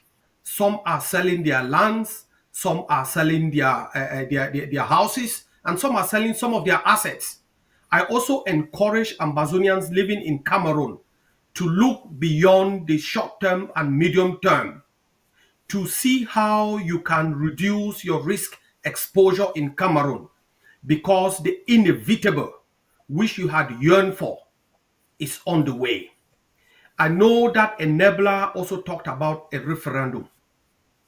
Will not, we had a referendum and decided on our independence in April 1961. We are not going to have any other referendum again. The Ambazonian Governing Council, the Ambazonian Defense Forces, and all other sister forces will have the capacity to gain outright victory.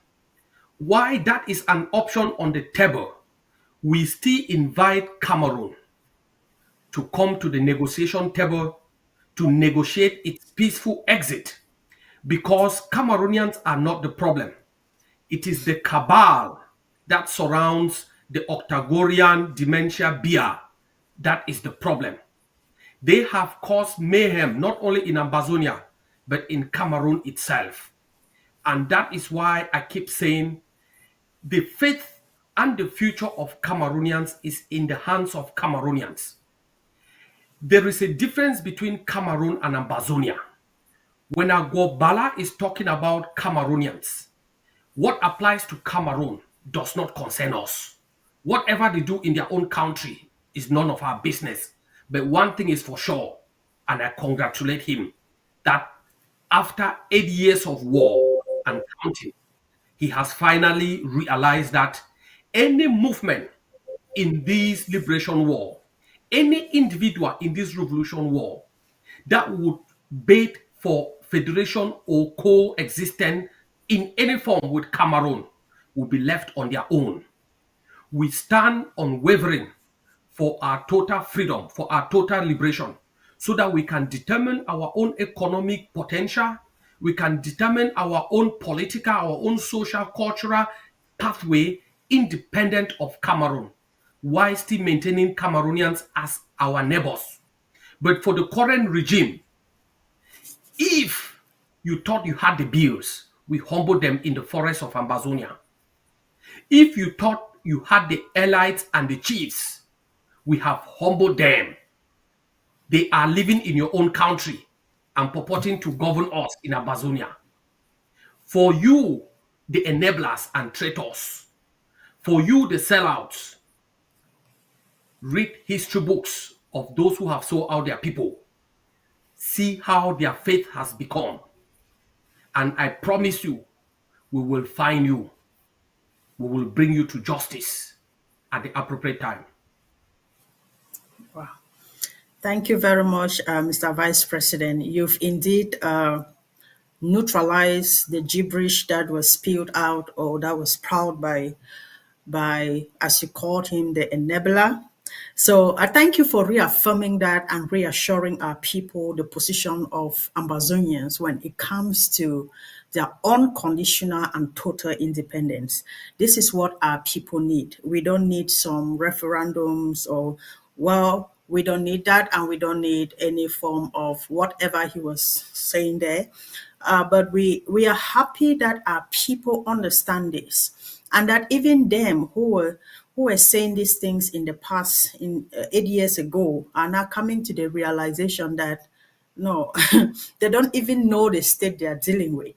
They don't even know the person they are dealing with. And we are glad that we've had leaders that have mastered the system, who knew the people they were dealing with and understood them in and out. And so had trained us, built us, and prepared our people to know the kind of monster that they will be facing.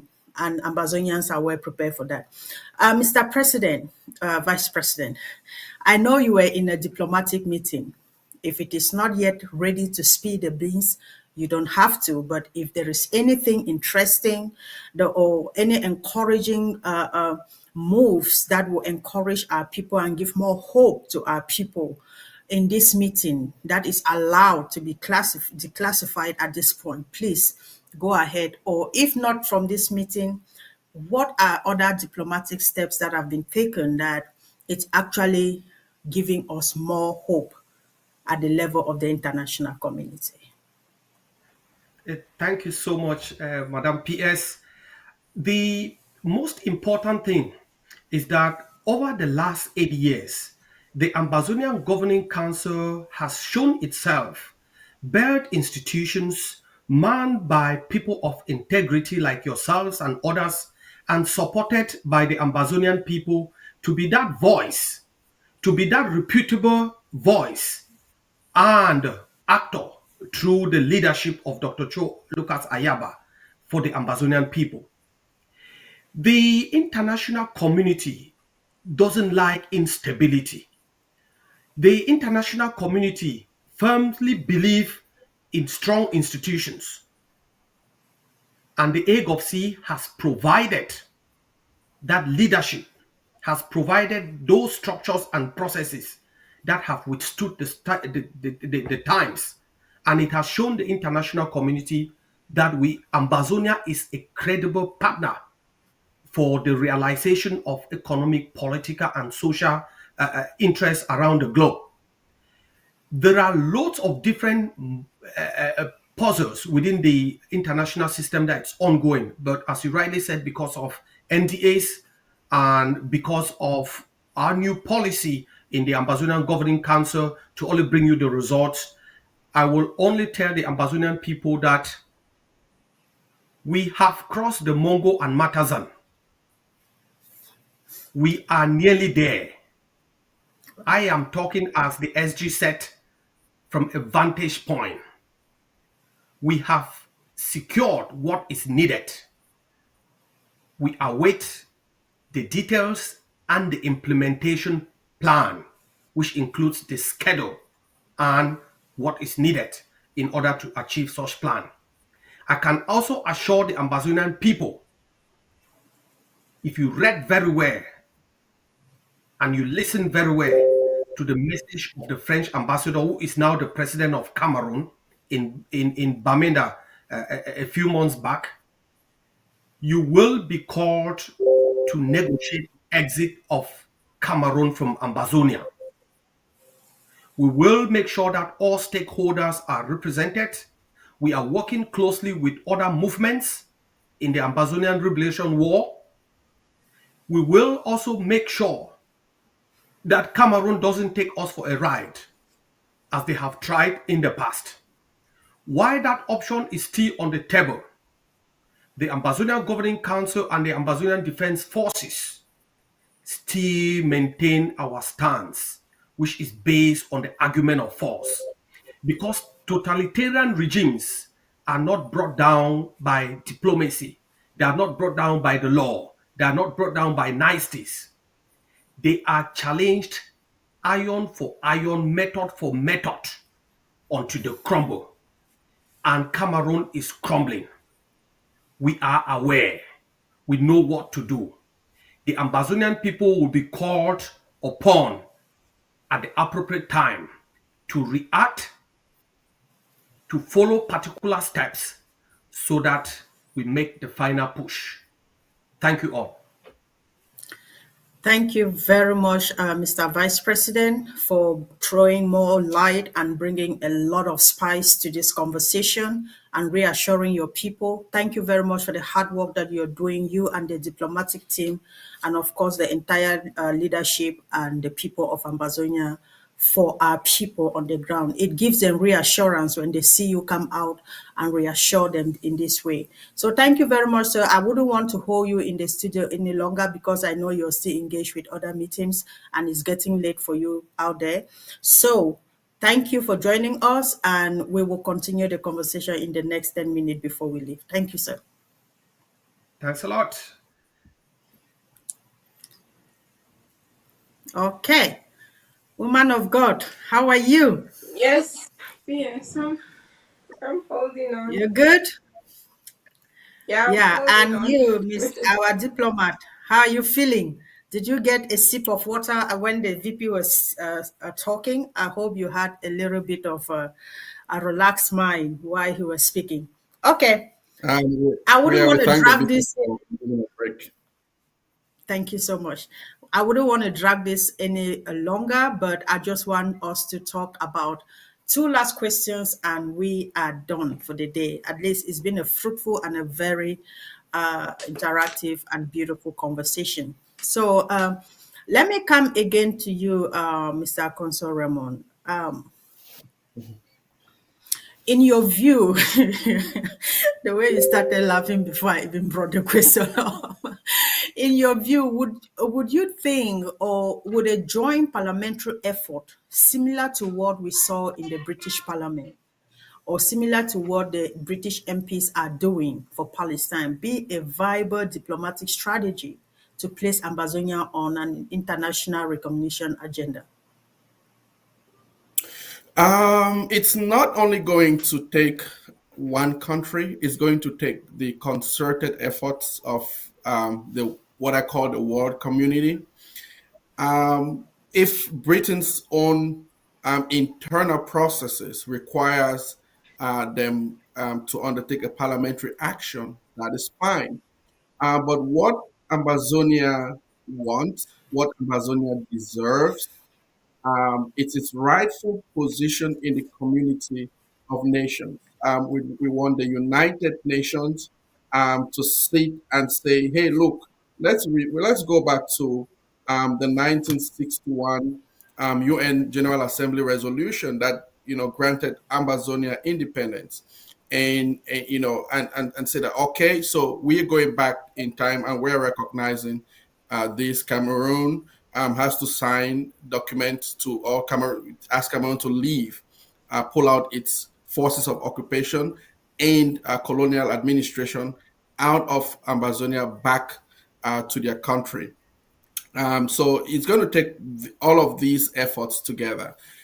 And I think the United States of America has a significant role to play in terms of its power position on the international world stage. We are calling on, and we continue to call on, this current administration of President Trump to ensure that what is good for he's been going around the world, you know, trying to put out fires.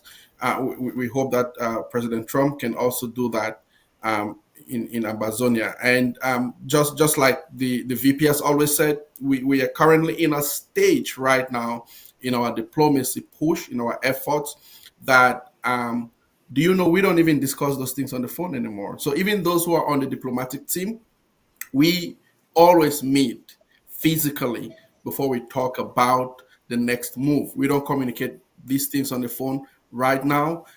That is to let you know the closeness we are in getting this thing done. Okay.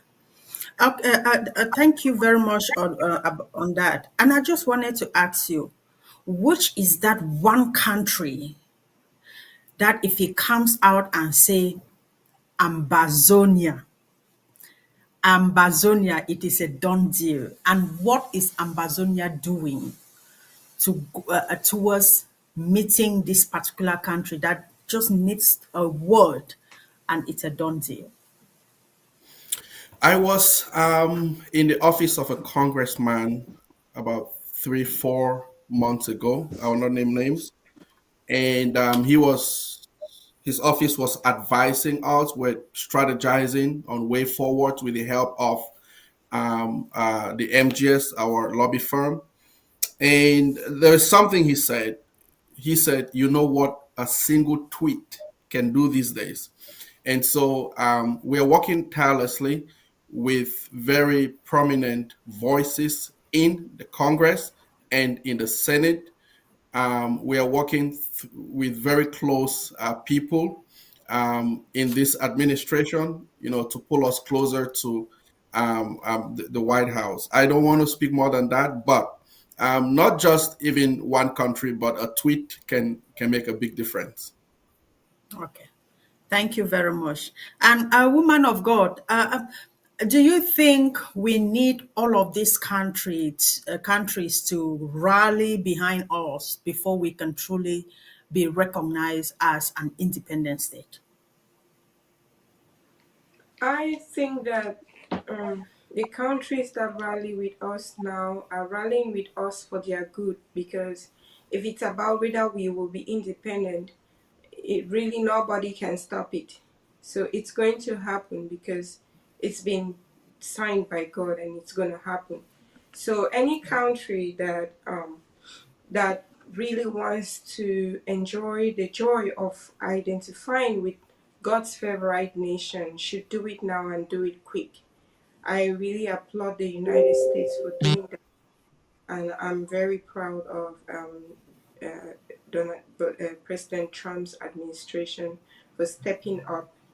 And I would like to give this word, because this is a word that came to me while we were going through this early in the morning, and the Lord brought it back to my spirit. And this will be in Zephaniah chapter 3 from verse 16 all the way to 20. And Israel had been under siege, and they were all disarmed. Nobody had even a machete. But a woman rose up, Deborah. And when she rose up, creation fought, the stars fought battles, the river of Kishon fought battles. So for anyone who have not learned any lessons for the past 8 years, any nation that have not learned any lesson for the past 8 years, and if they have not realized that God is in the midst of Ambazonia, they should quicker than later, because we will only deal or share our benefits or our pleasure, our treasures with those who recognize us in the days of our suffering, not those who looked away, thought we were weak, and took side with the oppressed against us. They rather take side with us. We are no longer victims, we are victors. And we are victors because the hand of the Lord is upon us. And he that is in the midst of us is mighty. So let me read this. In that day, which is this day, it shall be said of Ambazonia, I'm putting Ambazonia where they say Jerusalem, fear not. And to the people of Ambazonia, let not thine hands be slack, as the leader have said, hold the line. The Lord thy God in the midst of thee is mighty. He will save. He will rejoice over thee with joy. He will rest in his love, and he will joy over thee with singing. The Lord says, I will gather them that are sorrowful for the solemn assembly, who are of thee, to whom the reproach of it was a burden. So any country to whom our pain was a burden, the Lord will gather them. Behold, at that time, I will undo all that afflict thee, and I will save her that halted, and gather her that was driven out, and I will get them praise and fame in the land where they have been put to shame. Our people shall be gathered. There will be a return. People will be gathering back. They'll be coming back from all the wastelands where they have been sent, to Yaoundé, to all these parts and out and to other African countries. And we will return, and we will enjoy. Ambazonia shall be consoled. There is nothing anybody can do about it. God has done it. And all that I am saying is, any country that at this time is wise enough to pull back their legs and identify with us will be doing so at their own good. And at that time, will I bring you again. Even in that time, I will gather you. For I will make you a name and a praise among all people of the earth, when I turn back your captivity before your eyes, saith the Lord. So, with this word gone forth, it will be to the advantage of all the countries that are still pulling their legs behind, who are still recognizing Ambazonia in the dark, to come out and get this blessing. As a servant of God from the land of Ambazonia, they have these open waters and the angels have descended. They can benefit from it. Thank you very much. And that was almost like your closing remark, but I'll plead with you to hold tight for one more second, and then you give me your closing remark. But this is a final question, and this will be coming to Mr. Consul Raymond. Finally, with the ongoing pattern of unresolved colonial legacies, right? Do you believe international law provides adequate tools for states or unrecognized nations like Ambazonia to pursue legitimate claims to sovereignty? I think the VP made a very strong statement to the effect that, almost paraphrasing him, to the effect that there's hardly anything like international law because those who created all of these did that out of their own selfish interest, to protect their interest. So now what we engage in is a very smart kind of diplomacy, because if you look at what international law says, right, Ambazonia should not in any way, shape, or form be currently being under the yoke of Cameroon's enslavement. In fact, France is using Cameroon as proxy, like I said before. So international law is only on paper so long as it, and then they invoke that so long as it is, it promotes their self-interest. So international law vis-a-vis Ambazonia, or the decolonization of peoples around the world, it's only when it's for their interest. When it's for their interest, it is not.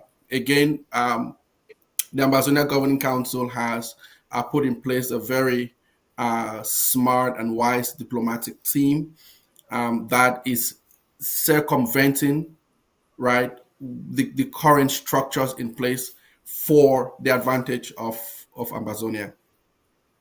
Okay. Thank you very much. And I will start with you so you can give us your closing remark. And then after that, I will go to Woman of God. First, I want to thank you both for taking your time to be here in the studio, for giving out this level of nuggets to our people. I'm very certain they are happy. They've learned so much from today's conversation. So, Mr. Consul Raymond, please, your closing remark in the next 1.5 minutes.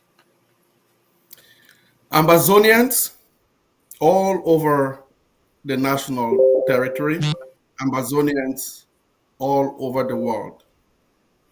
The world may delay us for just a little while, but our freedom can never, ever be denied. We are not just a people begging for recognition. We are a nation, and we are reclaiming what is rightfully ours. What is rightfully ours? No treaty binds us to occupation. No silence by the international community erases our identity. And no amount of force by Cameroon or France can crush our resolve. We saw how France used to, put in place within Cameroon's military their own forces, and they ran away. We have faced bullets, flames, and betrayal from some of our own people. Yet, we rise stronger and louder and more united. That's why we have partners in DC. Right now, we have the second partner, People United for Peace, Civil and Political Rights. Recognition will come, not because we ask for it, but because we endure, because we continue to hold the line. When we fall, we pick ourselves up, dust ourselves off, and continue this long fight. Let the world hear from us today. We are Ambazonia, and we will not bow, we will not break, and we will not stop until we are free. And like I think they said with you, PS, some time ago, I told Ambazonians that we have come too far to turn back. We cannot come this far to turn back. Thank you very much indeed. Hold the line, and thank you very much. Thank you very much, Mr. Akonso. And to you, Woman of God, your closing remark. Oh, thank you so much, PS, for having me. And to our people back home, I want to assure you that you shall be consoled. We both have paid the price. We are not relenting. We are not sleeping. If it is like Esther who fasted, we are fasting. And if it is like Mordecai, whose gallows was exchanged and Haman was hung on it, so shall our enemies be exchanged. We have gone through a lot of grief. We've gone too far from where we started, and we will not back down. We are the finishing line. The Bible says the darkest hour of the night is about 1 hour to morning. It says weeping may endure for a night, but joy comes in the morning. We are close to our morning, and there is no way that we will not see a new dawn.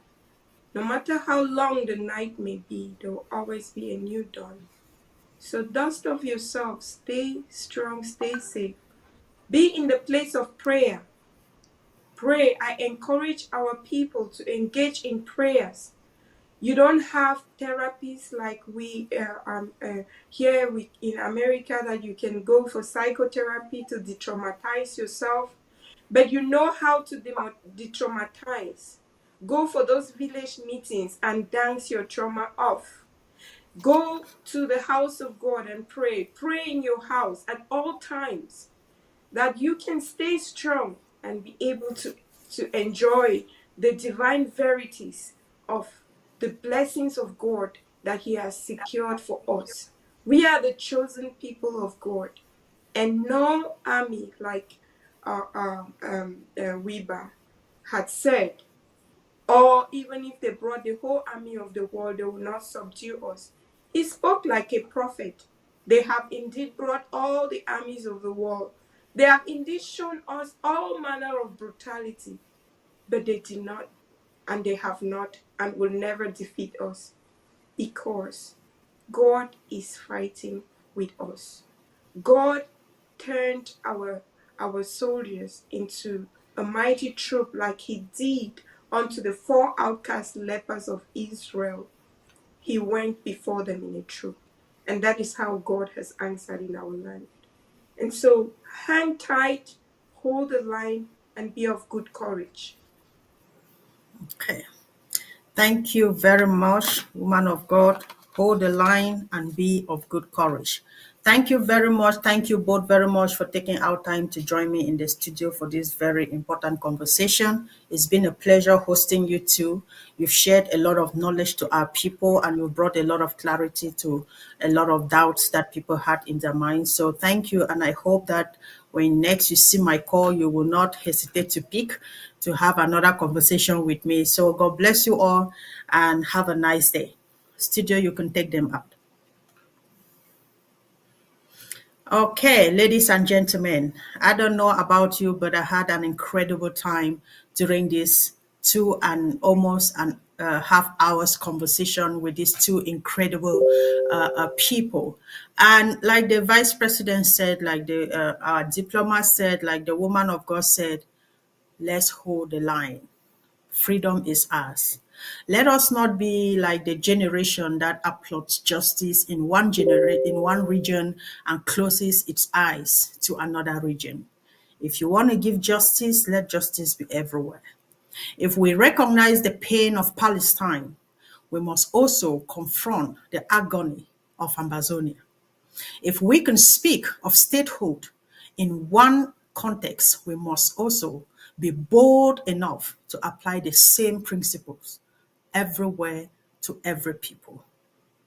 History will not think, or history will not be kind to silence, but it will remember courage. Ladies and gentlemen, don't be silent. Don't be silent. If you must speak up, because you stand on the truth, and truth will always prevail. God bless you all, and courage to all our incredible fighters defending the homeland, holding the line, our mothers and our fathers back home, our brothers and our sisters, those that are today referred to as IDPs and refugees, those that are incarcerated. We say, we salute una, shake no day. So, ladies and gentlemen, let us all pray and be courageous, like the woman of God says. In everything that we do, we must tie it down with prayers. So, short live the struggle of the people of Ambazonia, and long live Ambazonia. God bless you all. Nation that you call yours, people can do what has been done to our children in West Cameroon. I call it West Cameroon because you will never take it out of our mouths again, because that is a territory in which we believe in freedom. To go out on the street and demonstrate is a basic right for us. And that is why we are saying that there are two Cameroons that came together. If you are telling us, like a state minister stood here last year and told us that what happened in Cameroon is like dropping a few cubes of sugar into a basin of water. Who is the sugar and who is the water? I'm asking the government bench of Cameroon. Who is? That you rape our children. My brother's daughter has been raped in Boya. I swear to you, the government of this country, does the president of this country know that the governors and the DOs and all the administrators who are sent to West Cameroon are out there behaving exactly like an army of occupation? Our people have nowhere to go. We have made all the efforts. Our ancestors and our forefathers trusted you to go into a gentleman's agreement that two people who considered themselves brothers could go to live together. If this is what you show us after 55 years, then those who are saying that we should break Cameroon are right. They are correct. The people of West Cameroon cannot be your slaves. The people of West Cameroon are not, you did not conquer them in war. If this is what you are saying that we should live in, I say simply, no, it will not work. How do you have an army that's supposed to protect children, step out there, beat them, and rape some? It is not heard of in any country. This is the 21st century, and anybody who does that, I cannot be willing for his government to pay the price. We will exact it on you, because you are making us believe that we went to the wrong place. Special loyalty, praise to our Savior who granted us the freedom. I never saw the hero who fought along with Diablo. Glory to glory, we rise and never to fall. Here in a nation, flowing with earth and holy. Glory, glory, glory to the Father for making you a nation, a joy forevermore. Ambazonia, land of freedom, you shall live in plenty in our need, and your children shall be like the stars above.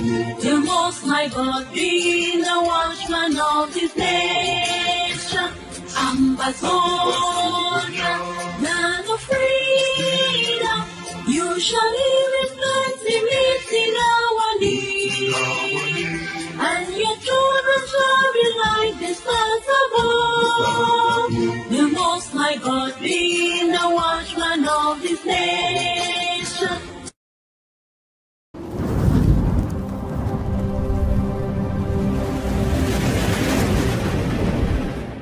Welcome to ACN.